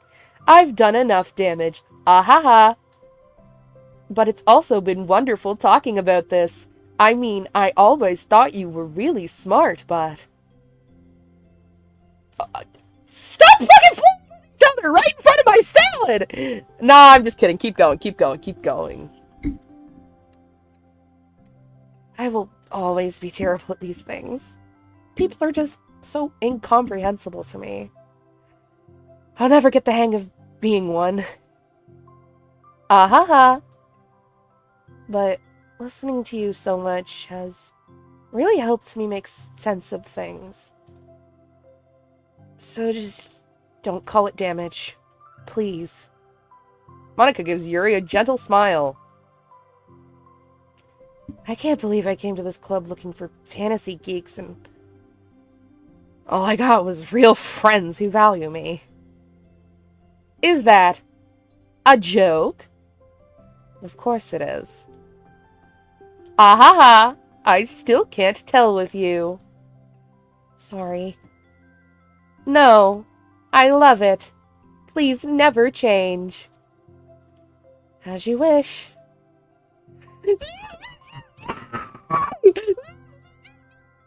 These bitches gay, these bitches gay. Oh my god, they're basically kissing at this point. That's like... Oh my god! Y'all are gay for real! Yuri glances at the clock. We're almost out of time. Will you be able to finish? Before the end of the day, probably. But I don't want to come to the club the same day that Natsuki reads it. Thank God for removing the MC! Yes! Yes! I love that now that the main character is gone, there's just no horror, and it's all just these bitches being gay. I'm too shy. I can give it to her instead if you'd like. Yuri nods. As long as you promise not to read it. Of course, I promise. Thank you. Yuri exhales and the two stand up. I'll message you when it's ready. Monica nods. Good luck. I'm here if you need me. Yuri returns a nod and the two depart. No mail. No mail. No mail. But I want mail. But I want mail! Give me more mail!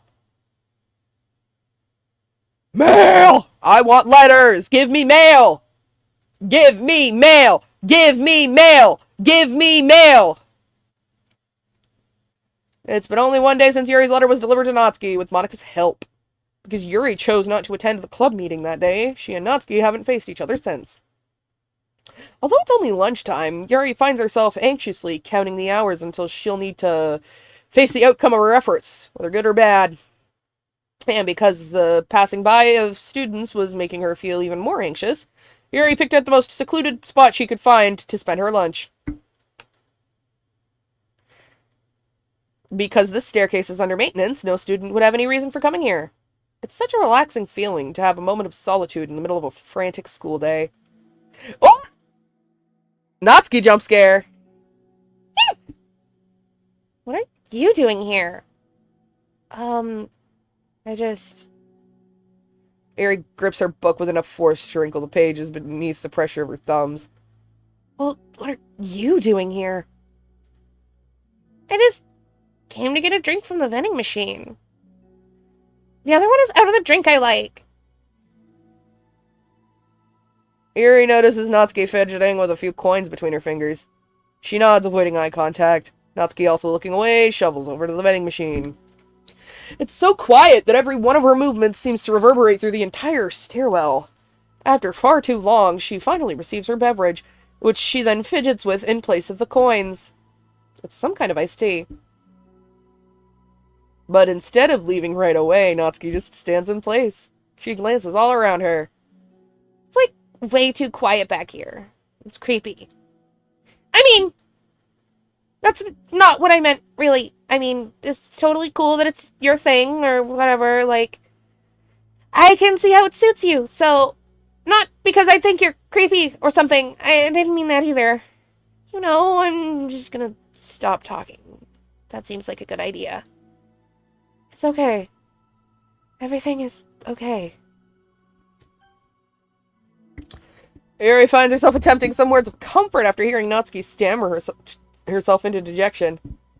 Seemingly in response, Natsuki approaches the base of the staircase and hesitantly sits herself down near Yuri. Well, I can leave if you want. Yuri shakes her head. Natsuki twists the cap off her drink and takes a sip.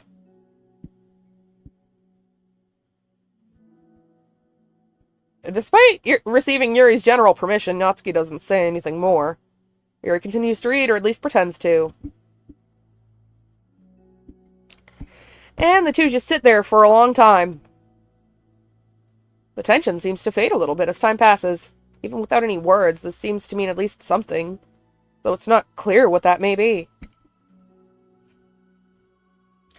Lunch ends more quickly than expected. Natsuki is the first to stand up, with her empty drink bottle. Are you coming today? To the club? Yuri nods. I'm sorry for being so awkward. I'm really bad at talking about this stuff. I just can't, for some reason. I don't know why. But I want to. Eventually. There's no rush. I promise. Thanks.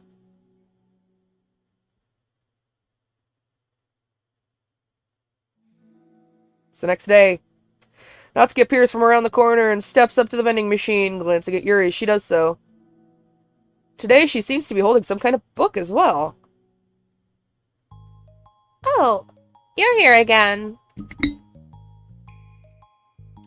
Well, I just came here to read this because there aren't any people around here. Oh? I thought you didn't like how quiet it was. Well, I don't, but there's no people here. I see.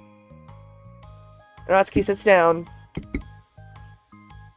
The mood feels much different today than it did yesterday. After yesterday's lunch and the club meeting that followed, Natsuki and Yuri are beginning to feel more relaxed around each other again. Although Yuri's letter is still lingering in the back of Natsuki's mind, she continues to detour around it. But it's okay that I'm here? Yeah, I don't care. I mostly just don't feel like dealing with the crap I get from my friends about it. Especially since, like, they all assumed I just stopped reading manga after I joined the literature club. Not that I'm trying to hide it from them, exactly. But I just don't want it to come up again now, after I've waited so long for this new volume to come out. Literally months at this point.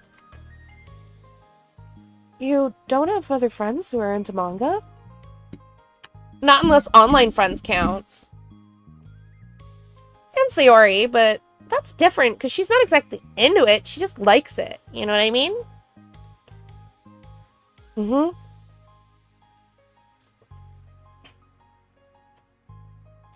Honestly, you're lucky that the books you're into at least just look like books.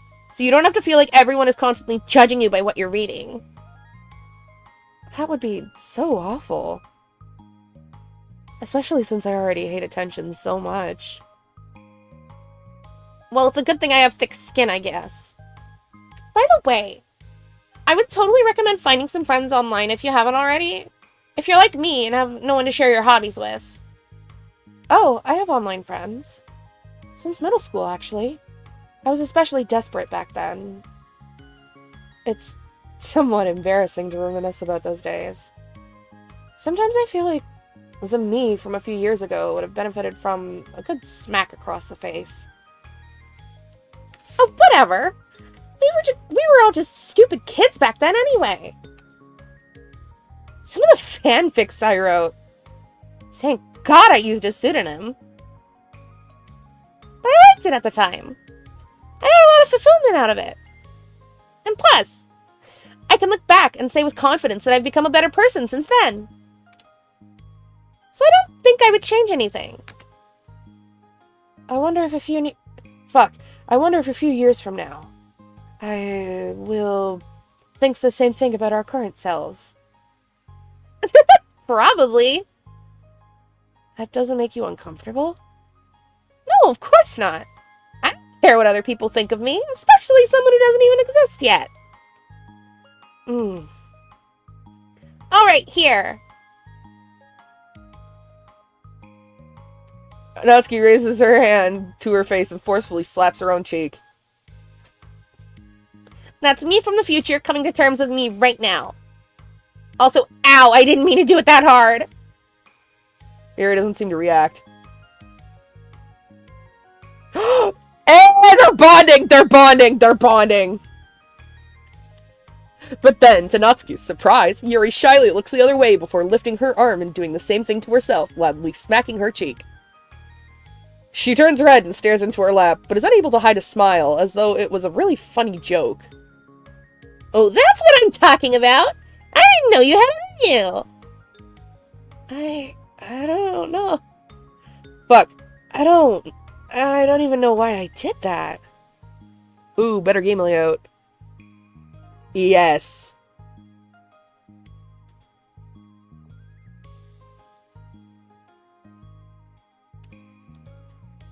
Yeah, so the only way I'm able to stream on both YouTube and Twitch at the same time is if I'm doing dual output, which means that it forces, Oh, no, we're past all the insane shit now. We're just going through the wholesome side stories. Although, I do plan on getting the secret ending in the insane shit mode later. Maybe I thought it would be funny. Sorry, I keep distracting you. You said you were looking forward to reading, but I keep going on about all this nonsense. I'll let you get to your reading. Oh, right. Yeah, I guess I'll do that then. We're playing the These Bitches Gay mode. These bitches are gay! The conversation ends quickly, and Natsuki opens her book. The two read silently for the remainder of the lunch hour. Gay mode. Yes, we're playing the These Bitches Gay mode. There's no, man for everybody to be vying for the affection of, so now they're all gay for each other. The two read silently for the remainder of the lunch hour. But the whole time, Yuri feels distracted by a twist of regret over having so abruptly forced the end of their conversation. Good, get him out. For real, he's gone and we are so happy. You're back. Yeah, I'm here to lay low again. Another day has passed. Life better when MC is gone. Yes, you're so right. You're so right. You're so correct. During lunchtime, Natsuki finds herself having wandered to the stairwell once more. Hey, did you buy that? Ah! That's so cute! Natsuki quickly notices a bottle of iced tea on the staircase where she normally sits. Ah, that's so cute! Oh my god, she put iced tea! That's so sweet! Oh! Yuri nods, avoiding eye contact. What? Like, for me? But you didn't know I was coming here today. What if I didn't show up? Well, I would have drank it myself, I guess. It was a stupid thing to do. No, it wasn't stupid. I just thought, never mind. What I meant to say is thank you. And that it's a really nice gesture. It's okay if you don't feel that way. I do! It was the other things that I didn't mean. I swear, please believe me. Yuri pauses, then nods. Talking is hard. I get it wrong a lot, too. So I believe you. Natsuki exhales in relief. She then sits down next to Yuri and takes the drink. Knowing Yuri, she was probably overthinking it so much that Natsuki's tepid response filled her with self-doubt. I'll do something nice for you next time. Please, don't feel obligated. I want to! I want to do nice things too! Okay. Thank you. You can thank me after I figure out how to do something nice. I'll do it too then. Fuck, I'll do it then too. my ass cannot read. Natsuki sighs. Nothing. It just reminds me of how I haven't been getting along with my friends lately. Is that why you've been coming here? Well, no, not exactly. I haven't been avoiding them on purpose or anything. There are just other things I'd rather be doing during lunch today. Or lunch lately. I like being around them when we're all just having fun, but they also can't take anything seriously. So when I don't know, feeling serious, then their attitudes just really get on my nerves. It's only gotten worse ever since I joined the literature club. How come? I don't know. I feel like I used to be really good with just putting up with it, because it would be so stupid to cause drama over a joke I didn't like or something. But I just have a hard time doing that lately. But it's my fault for being overly sensitive. If I have a problem, I'm not gonna demand for everyone around me to change. But, yeah, I know. Monica and Sayori really don't agree with that kind of thing. But they're not in my position, so it's easy for them to say that you should just communicate your feelings or whatever. But it's not like my friend group does that kind of thing. I would just be making an embarrassment of myself. Sorry, none of this has anything to do with you. I don't know why I'm talking about it. It's okay. I like listening. What? Listening to other people's problems? Yes. That's weird. Sorry. I just like learning about people. Do you think it's weird? No, that's not weird. I probably just misunderstood, so... I don't know. Does that mean I should keep going? If you'd like. Okay. Well, I don't know what to talk about now. What are some things that you like about your friends? A lot of things. I mean, they're really fun to hang out with, like after school and on the weekends. And they really like my baking. And it's fun to complain about school together. They make me laugh a lot. And we have a lot of good memories and inside jokes. Oh. I'm bad at a lot of those things. So? Are those all things that are important to you? Well, kind of, but they're not things I need to get out of everybody. Everyone in the club is really different from that. But I'm still friends with them, too. Well, Sayori really likes your baking. And she makes you laugh. And she complains a lot. It doesn't mean she's anything like my other friends. Well, unlike them, she's a nice person who cares about your feelings. Excuse me? How about you don't talk that way about my friends that you don't know anything about? Natsuki stands up. No, wait. I'm sorry, I didn't mean it. I didn't want to say something bad. Please don't leave. Natsuki sighs and shakes her head. It's fine. As long as you understand that you can't just judge people like that. I'm sorry. Natsuki sits back down. You can't just compare friends like that and, like, measure who's better than who. Everyone's different. I'm sorry. I just don't like people who want to hurt you. Oh, so cute. I love this game. I love this game. This game is so good. A moment of silence stretches between them. They don't want to hurt me. We just like to tease each other about stupid things. It's fun. I don't like that. Well, that's why I'm friends with them and you're not. You like it? Just don't worry so much about me. It's not worth it. I'm sorry. I wish I knew how to help with social conflicts. Like how Monica can. She's good at these things. Not really. Also, I don't always want help. Sometimes it's just stuff I have to deal with myself. That's what Monica and Sayori never seem to understand. Sometimes all you do is look at them wrong, and they're like, "Aw, what's wrong? Is everything okay?" I just want to mind my own business sometimes, and decide myself if I want to talk about things.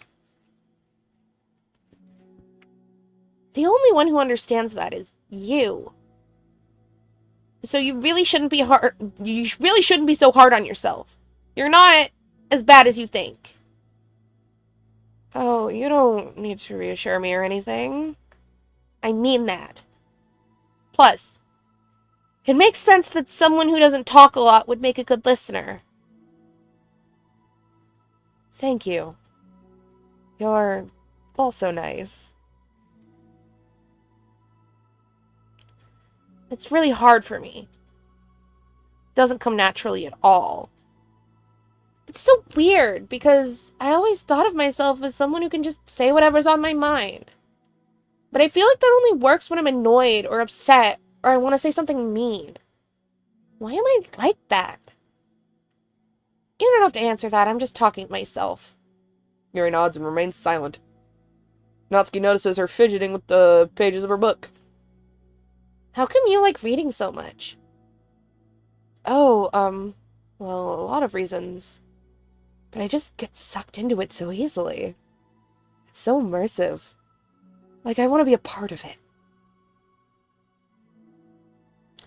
I think there are a lot of things about people in real life that make me feel uncomfortable and frustrated, especially when it comes to following social conventions and group interactions. I just don't really understand it, and I have no real desire to participate. But it's different with books. It feels like I always want to be around the characters. I feel such a strong emotional connection with them in ways that I've never felt with real people. So, in that way, it can sometimes feel more real than real life. Really? It's that hard for you to be around people? Like, all the time? Fairly often, especially in group settings. When people are making all kinds of conversation and saying jokes and all of that, I don't know what to do, and I just disengage. She just like me for real. Oh. That doesn't get lonely? I don't think so. I can still enjoy spending time with people one-on-one, and I have online friends too, of course. Do you ever wish that you could just be friends with the characters in your books. All the time. Sometimes so badly that it makes my heart ache. Yeah, me too. Really? Mm-hmm. A lot. Like, more than anything. After Natsuki mutters that, silence fills the stairwell once more. But it's a mutual silence, one full of understanding. Mail! Mail! Mail! Mail! Mail! Mail! Mail! Mail! Mail! We've got mail! We got mail! We got mail! We got mail! Paula Minor, ethics. Simply put, it's not our job to arbitrarily decide upon some code of ethics just because we're the first ones to do this, to our knowledge. That's the government's job to figure out as long after we've made enough headway for it to no longer apply to us. It's Jesus Christ! It's fundamentally flawed to apply ethical reasoning to this anyway, because humanity's code of ethics is based upon nothing more than our knowledge and understanding of life forms similar to ourselves. I'm sorry? We don't have ethics for killing bacteria or plants, only for the creatures that we can convincingly project our emotions onto.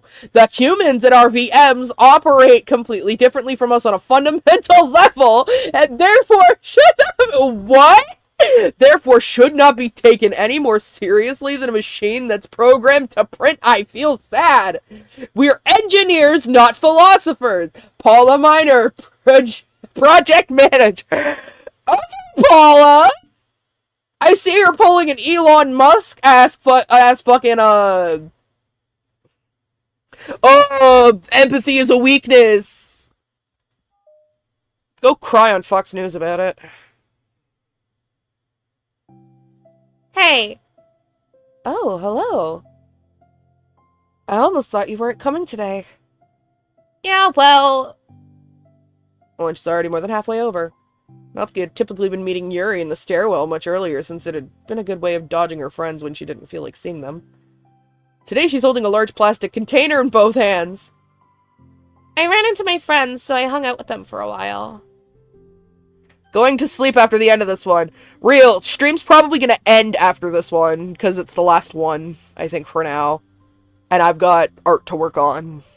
I'm still working on the recover of my Five Nights at Freddy's 1 Living Tombstone cover, because I was covering that again, and I gotta do the drawing for it. Anyway, me rambling about projects I have aside. Game, focus on game. Is that so? Yeah. I was in a good mood today, so I figured I should. I hadn't seen them in a while, which I had to come up with an excuse for, but I expected that. Plus, I have way more of these than I know what to do with, so I figured I would share them too. As she sits down, Natsuki opens the lid of her container. You made cupcakes. You know it. She's just like me. I love baking. Oh, funny story about baking, by the way. I know it's like, oh, I just said enough of me rambling, but I'm gonna ramble again. We made, by we, I mean me and my mother. We made edibles yesterday, like chocolate chip cookies with weed in them, right? And so I eat one, and I'm like, oh, light work, no reaction, absolutely nothing. And then, like, hours later, it all starts hitting me all at once. And I'm like, oh, fuck. And I actually thought I was dying. So, yeah. And I wanted 2 cookies. I almost had 2 cookies. That was just me on 1 cookie. Now I've got to limit myself to half a cookie. If not a quarter cookie. I'm, like, really physically sensitive to a lot of stuff. So, like, when I take edibles, like, if I take more than, like, a very small dose, I will just get completely fucked up. Like, I deadass thought I was going to die yesterday, to the point where I was, like, laying in bed, like, well, you know what? If I die, then I don't have to deal with any of the problems in my life, so I guess, I'll just let it happen. And then I went to sleep, and I woke up the next morning, like, yay, I didn't die! I get to keep living, I get to keep going live on YouTube, I get to keep drawing, I get to keep doing all the amazing shit that I love doing. I woke up so refreshed and happy and glad to be alive. Anyway. It's been a while at this point, so I figured it was about time again. You can take one if you want. Fuck. You can take one if you want. Eri takes a cupcake and carefully twirls it between her fingers. It's brown with dark green frosting immaculately shaped into a floral pattern and topped with some kind of glittery powder. How pretty. I just ate, so I may not be able to finish it. Are they for the club? Yeah, I guess so. I didn't really think about it, I just made them. I just thought that because green is Monica's favorite color, right? Well, yeah, but that's not really... Eri takes a small bite. This is green tea flavored. I love green tea. Oh, do you? It was just a random idea I wanted to try, so... Don't laugh at me. I'm not. I just felt happy. Oh, sorry. Usually when... Never mind. What I mean is that I'm glad. Sorry for saying dumb things again. I just wanted to do something nice. And this is something I happen to be good at. And I do know that you like them, from past experience.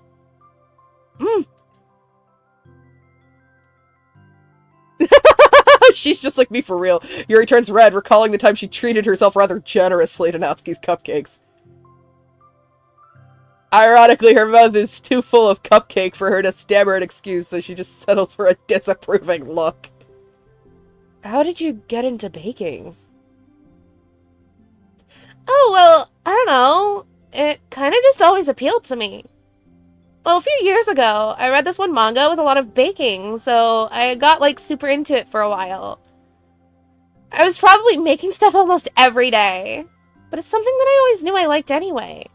It's like, baking is like art, but when you get good at it, it gets more delicious, too. I'm struggling to imagine myself putting my heart into something so artistic, knowing that it would just be eaten afterwards.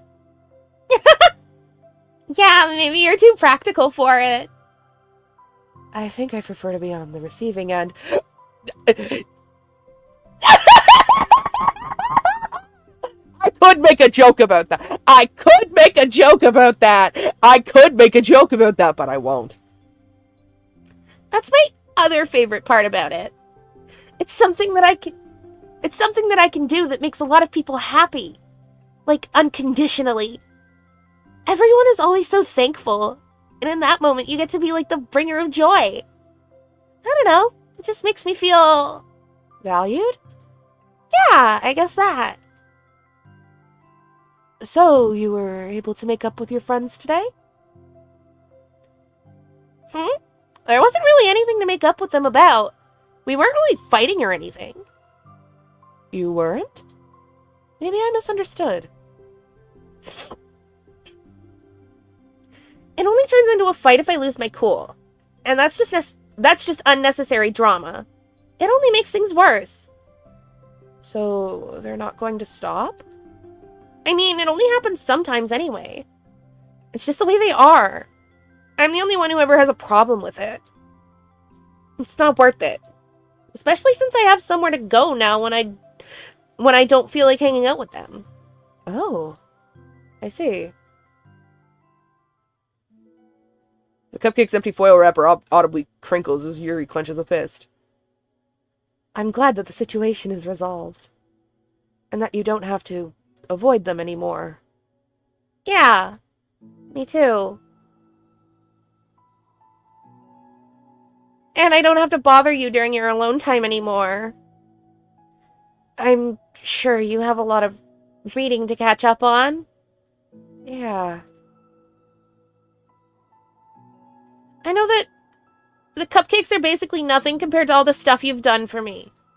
But it's the best I can do. So you can have the rest of them.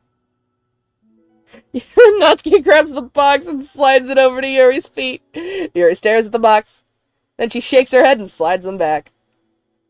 You should save them for your other friends. But I made them for you. Natsuki's voice widens and he protests. I know. And I liked them very much. Exactly as you thought. You succeeded. But I know you care about making your other friends happy, too. And if this is the way you know how to make that happen, then I'm not going to take it from you. No, they were for making you happy. You make me happy. You're worth more than cupcakes to some people. That's why they want to spend time with you. And be your friend. That warning tears pour from Natsuki's eyes. She pulls her knees to her chest and starts sobbing into her arms. Natsuki! I'm such a bad person! Yuri stammers, feeling panicked. I didn't mean to say something bad. Natsuki shakes her head and wipes her eyes. You didn't. Natsuki tries to choke back her sobs, but struggles to speak through them. I just really hate myself sometimes. And it feels so wrong when you say those nice things to me. Like I don't deserve it. I'm sorry. No! I am! I'm so difficult. And I can't think of even a single thing about myself that somebody would like. And I hated myself for bothering you during lunch. I just thought it was my chance to be a good person. Like, to be nice and do the things you wrote about in the letter. I knew if I tried in the club, Sayori and Monica would be super annoying and make a huge deal out of it. You know, I think a lot of those negative things, too, about myself. I never felt like a good person. I always scrutinize everything I say, and later I feel like I said all the wrong things. And I just spend so much time thinking about myself, hating myself, and feeling like everyone else must hate me too. So I understand some of that through my own experience. And that's why I wanted to write the letter and express my feelings. It pained me to see those things in someone else that I saw myself in. Natsuki sniffles. Yuri rustles through her bag and pulls out some tissues, then hands them to Natsuki. Monica told me that it takes a good person to reflect on these things. The desire to improve yourself, that makes you a good person. So don't worry so much. Also, there are things about you that people would like, so... Like what? Like how you're fun for people to be around. And you're not shy. And you know how to make people laugh. And you're very passionate about things. And you know how to take the lead. And you care a lot about other people. And just a lot of things. Oh. God, just fucking kiss already! Well, now you're making me feel really embarrassed. Well, you're the one who asked. And you don't think I feel embarrassed? Natsuki tries to hide a smile, then she sighs as it fades again. Every time I come here, I always think it's the last time, but then I keep coming back for some reason. Is that bad? It's just really confusing. I mean, my friends and I go way back, so ditching them all the time feels like, I don't know. Feels like what? Maybe I'm scared that they'll get mad at me. I really don't know what to do. She pauses. Yuri stares into the distance, tracing her eyes along the patterns of the the floor tiles while she thinks to herself. What would you do, hypothetically, if your friends were happy for you instead of mad at you? Happy for what? Happy that your new club is making you happy. Well, that's just not a fair hypothetical. Natsuki says that, but with little confidence in her voice. I always told myself that I don't rely on the approval of others to be happy. And I still feel that way, but I'm spending time with people who put me down whenever I don't have their approval. That's probably what's making me feel so confused. Because I'm threatened out of the things that should make me happy. So no matter what, it feels like I have to be unhappy to be happy. It's making my head hurt. That must make it really difficult to feel comfortable with yourself. Being made to feel like you're wrong just for being the person you are. It really goes against everything I believe in, doesn't it? It goes against the kind of person I want to be. I'm fed up with it. I'm fed up with a lot of things. Natsuki presses her palms into her forehead and shakes her head. I only know what's best for me. Or, sorry, I know what's best for me, but I keep convincing myself out of it. It's so much easier to be comfortably unhappy than it is to do something so scary. To do what? You know, to end it. With them? Natsuki nods. I didn't think you were actively considering that as an option. I wasn't until recently.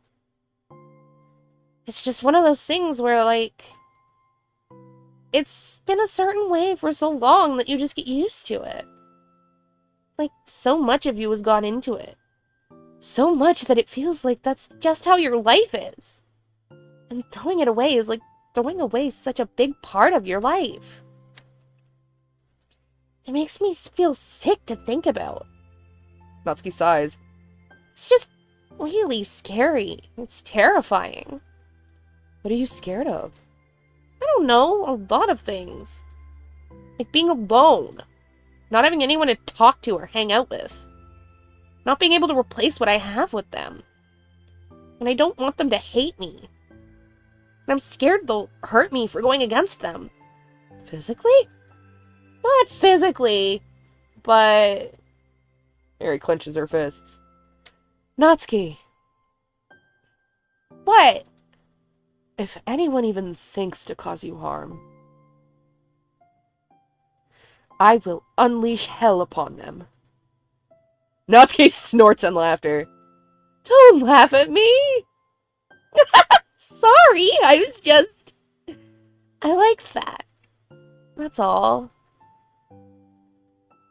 Oh, well, I meant it. I know you did. Natsuki gives Yuri an endearing look. I needed it. As the conversation lapses, Natsuki again slides her box of cupcakes over to Yuri. Just take them, okay? I don't want other people to have them anymore. Are you sure? Natsuki nods. I'm sure. I will then. I'll enjoy them. Natsuki looks away, but a feeling of warmth spreads through her. She holds on to that feeling, knowing it will give her courage.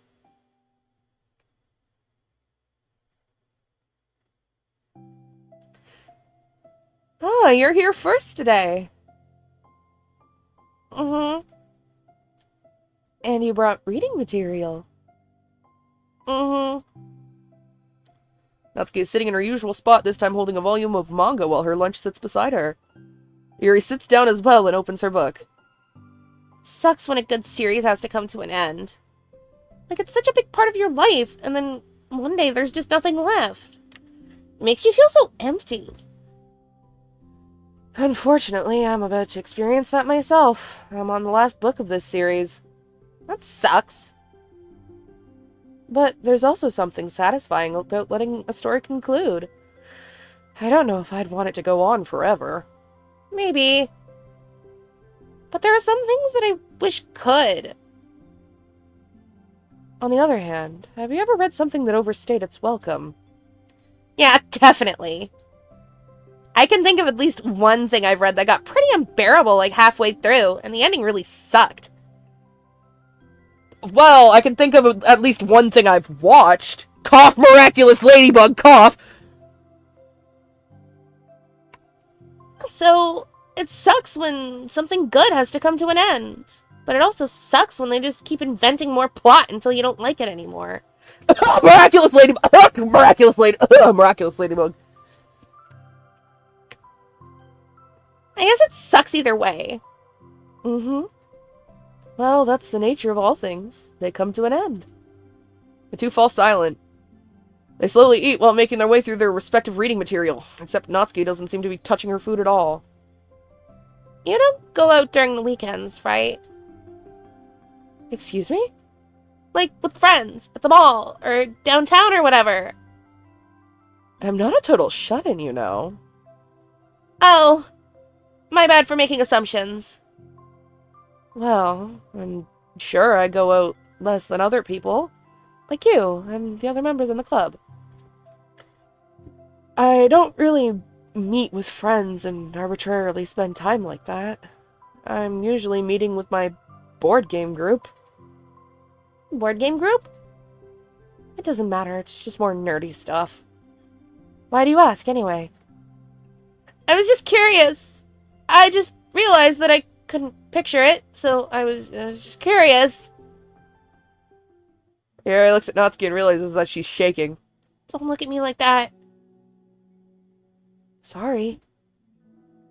Natsuki pulls her knees into her chest and puts her head down. I can't take this. Did I do something? Yuri gets flustered, her mind racing over what she may have said or done. I did. I ended it. I texted them earlier, telling them. And then I just blocked them because I was so afraid of their response. And now it feels like I'm dying inside. Oh. That's... I'm sorry. Totally unsure of what to do, Yuri can barely find any words of support to offer. Meanwhile, the sound of Natsuki's unusually hard breathing fills the air. Then she speaks again, barely above a whisper. Help me. I feel sick, and I want to hit my head against things. Please help. I can't take this. You may be having a panic attack. With that realization, Yuri's demeanor suddenly changes. I have experience with this, so I'll help you through it, okay? Natsuki meekly nods through her rapid breath, head still buried in her knees. Yuri slides herself over to Natsuki and sits on the step behind her. Then she puts her hands on Natsuki's shoulders. Can you feel my hands? Natsuki nods, her shaking becoming much more apparent through Yuri's sense of touch. Yuri keeps her voice low and gentle. You're safe right now. You're in a good and safe place where nothing can hurt you. Natsuki nods once more. Although Yuri is only touching Natsuki's shoulders, she can practically feel her racing pulse through the base of her neck. We'll do a breathing exercise together. All you have to do is listen to my breaths and breathe along with me. Let's breathe in now. Yuri takes a deep, slow breath. Beneath her hands, she feels Natsuki's shoulders rise as Natsuki takes a breath of her own, trying to mimic Yuri. They exhale together, although Natsuki's breath shakes on the way out. That's good. Let's keep going. Yuri breathes in once more, and Natsuki joins her. They continue like that for a few more cycles, while Yuri closely monitors. Eventually, Yuri feels Natsuki rest more of her weight into Yuri's palms. Let's focus on the physical world. All you have to do is focus on the feeling of your breaths going in and out, and the weight of my hands on your shoulders. You're in a safe and comfortable physical space.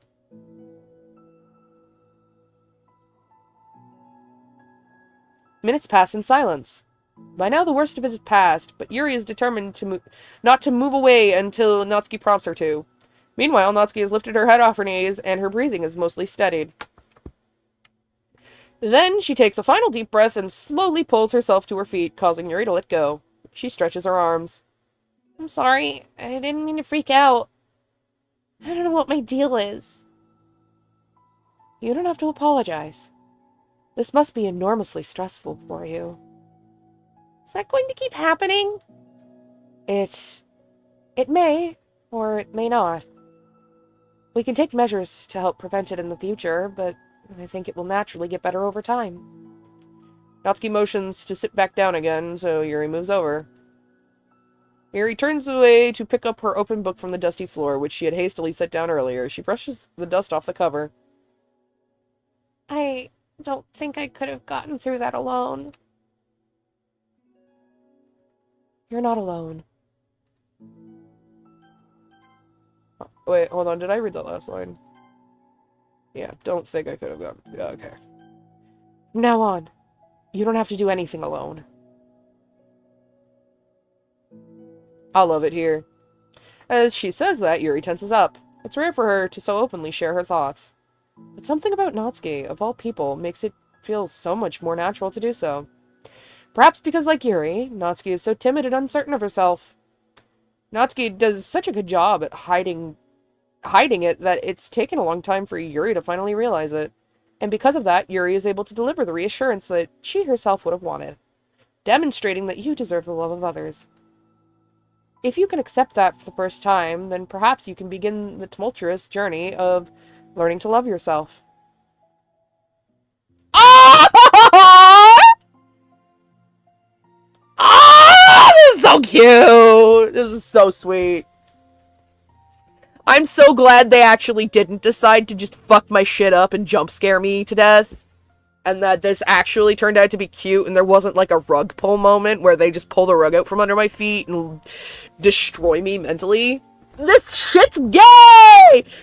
I thought I was gonna get jump scares and lore. Instead, I got lesbians. And honestly, I'm happy about it. I am so pleased. Do you really mean that? You're probably gonna regret saying that if you do. How so?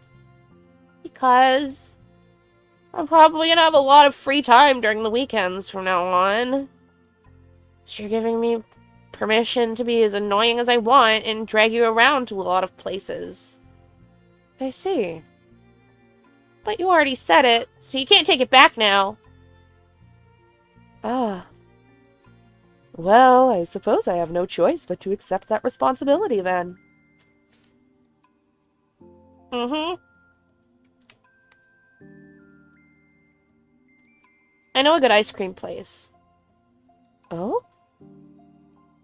That means you'll finally figure out my favorite ice cream flavor. Huh? What are you talking about? Oh, you don't remember? The first day you came to the club, you guessed everyone's favorite ice cream flavor, but for me, you said you had no idea. Seriously? I don't remember that at all. Oh, wait. Yes, I do. I said it was probably green tea. Mary shakes her head. It's a good guess, but my favorite is actually to get chocolate and raspberry together. Chocolate and raspberry? How fancy. How's that fancy? Well, I don't know. I feel like I should have guessed something like that. Well, maybe next time I'll try Maybe next time I'll try chocolate and strawberry. Hey, strawberry is my favorite. What a coincidence. They are so gay! That's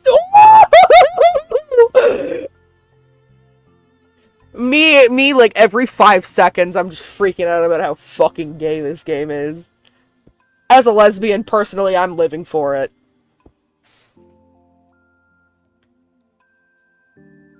I think it helps to have something to look forward to. I still have the sick feeling in my stomach. But it's easier now to convince myself that I did the right thing. Is there anything better I could be doing? Fuck. Is there anything better I could be doing? Not that I know of. There's nothing that'll make this easy for me. And you already did more than I thought anyone could. Come to think of it, I never talked about the letter you wrote. But I feel like we're way past that at this point. I don't even know what to talk about. Except that I think it helps me understand my needs a little bit better. It's the way I like to be treated. And the kind of friends that I want to have. That's why I wanted to start coming here in the first place. Even though I was so scared of causing more problems. I thought it was a coincidence that you ran into me here initially. Oh, well, not exactly. What do you mean? Nothing. I may have tracked you down first. With the help of Sayori. But you said... I was shy, okay? I wasn't ready to, like... Whatever. You know what I'm saying. Well, I guess I'm glad that you worked up the courage. Even if it was in your own way. I can tell that you've been making a lot of difficult decisions. It's brave, and I think it will make things better in the long run. I think anyone would be proud of you for it. Anyone? You mean, like, you? Yes. Like me. You know, I could get used to this. As long as you don't tease me too much. Fine. Just a little then. That's fine. I know how uncertain everything feels to you right now, but I really do think that good things are in store. Those are my honest feelings. Thanks. It feels nice to be reassured. The two girls continue their conversation through the remainder of lunch. But a new feeling hangs in the air. A feeling of greater certainty in their path forward. A new feeling called gay lesbianism. In just a few hours, there will be another literature club meeting where the 4 club members will happily spend time together, each of them all with their own special qualities of something unique that they can deliver to one another. Excuse me? They're gay! Correct! They are! Through friendship and literature, the club members will continue to grow and find new happiness together. The end of each chapter is the start of the next. Yuri thinks to herself. Since she's about to finish her long-running series, it would be best to have a new book lined up. Perhaps this weekend would be a good time to visit the bookstore. Together. No mail? Really? Oh, shit, there's one more!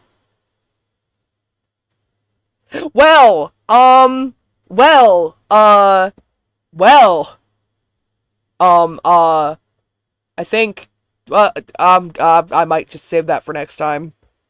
I might, I might have to save that for it's 11:50, and I did say I was, I might have to save that for next time.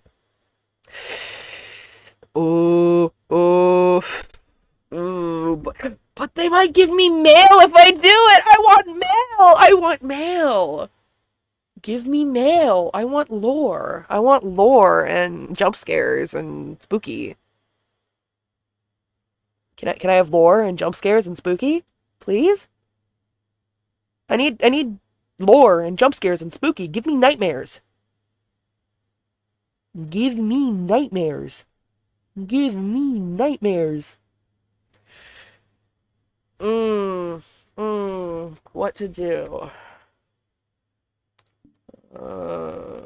Pictures. What is this? Oh. Monica's birthday. Pretty. Need to sleep, but equals. What if we saved that for tomorrow?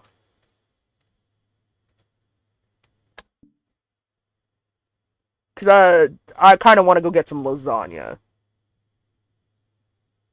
I'm hungry. Alright. We're saving it for tomorrow. But we're yeah, we'll be back. I'm so hungry that I can't really even think of an outro, but thank you to everybody who showed up today. It's been very fun, and I'm happy.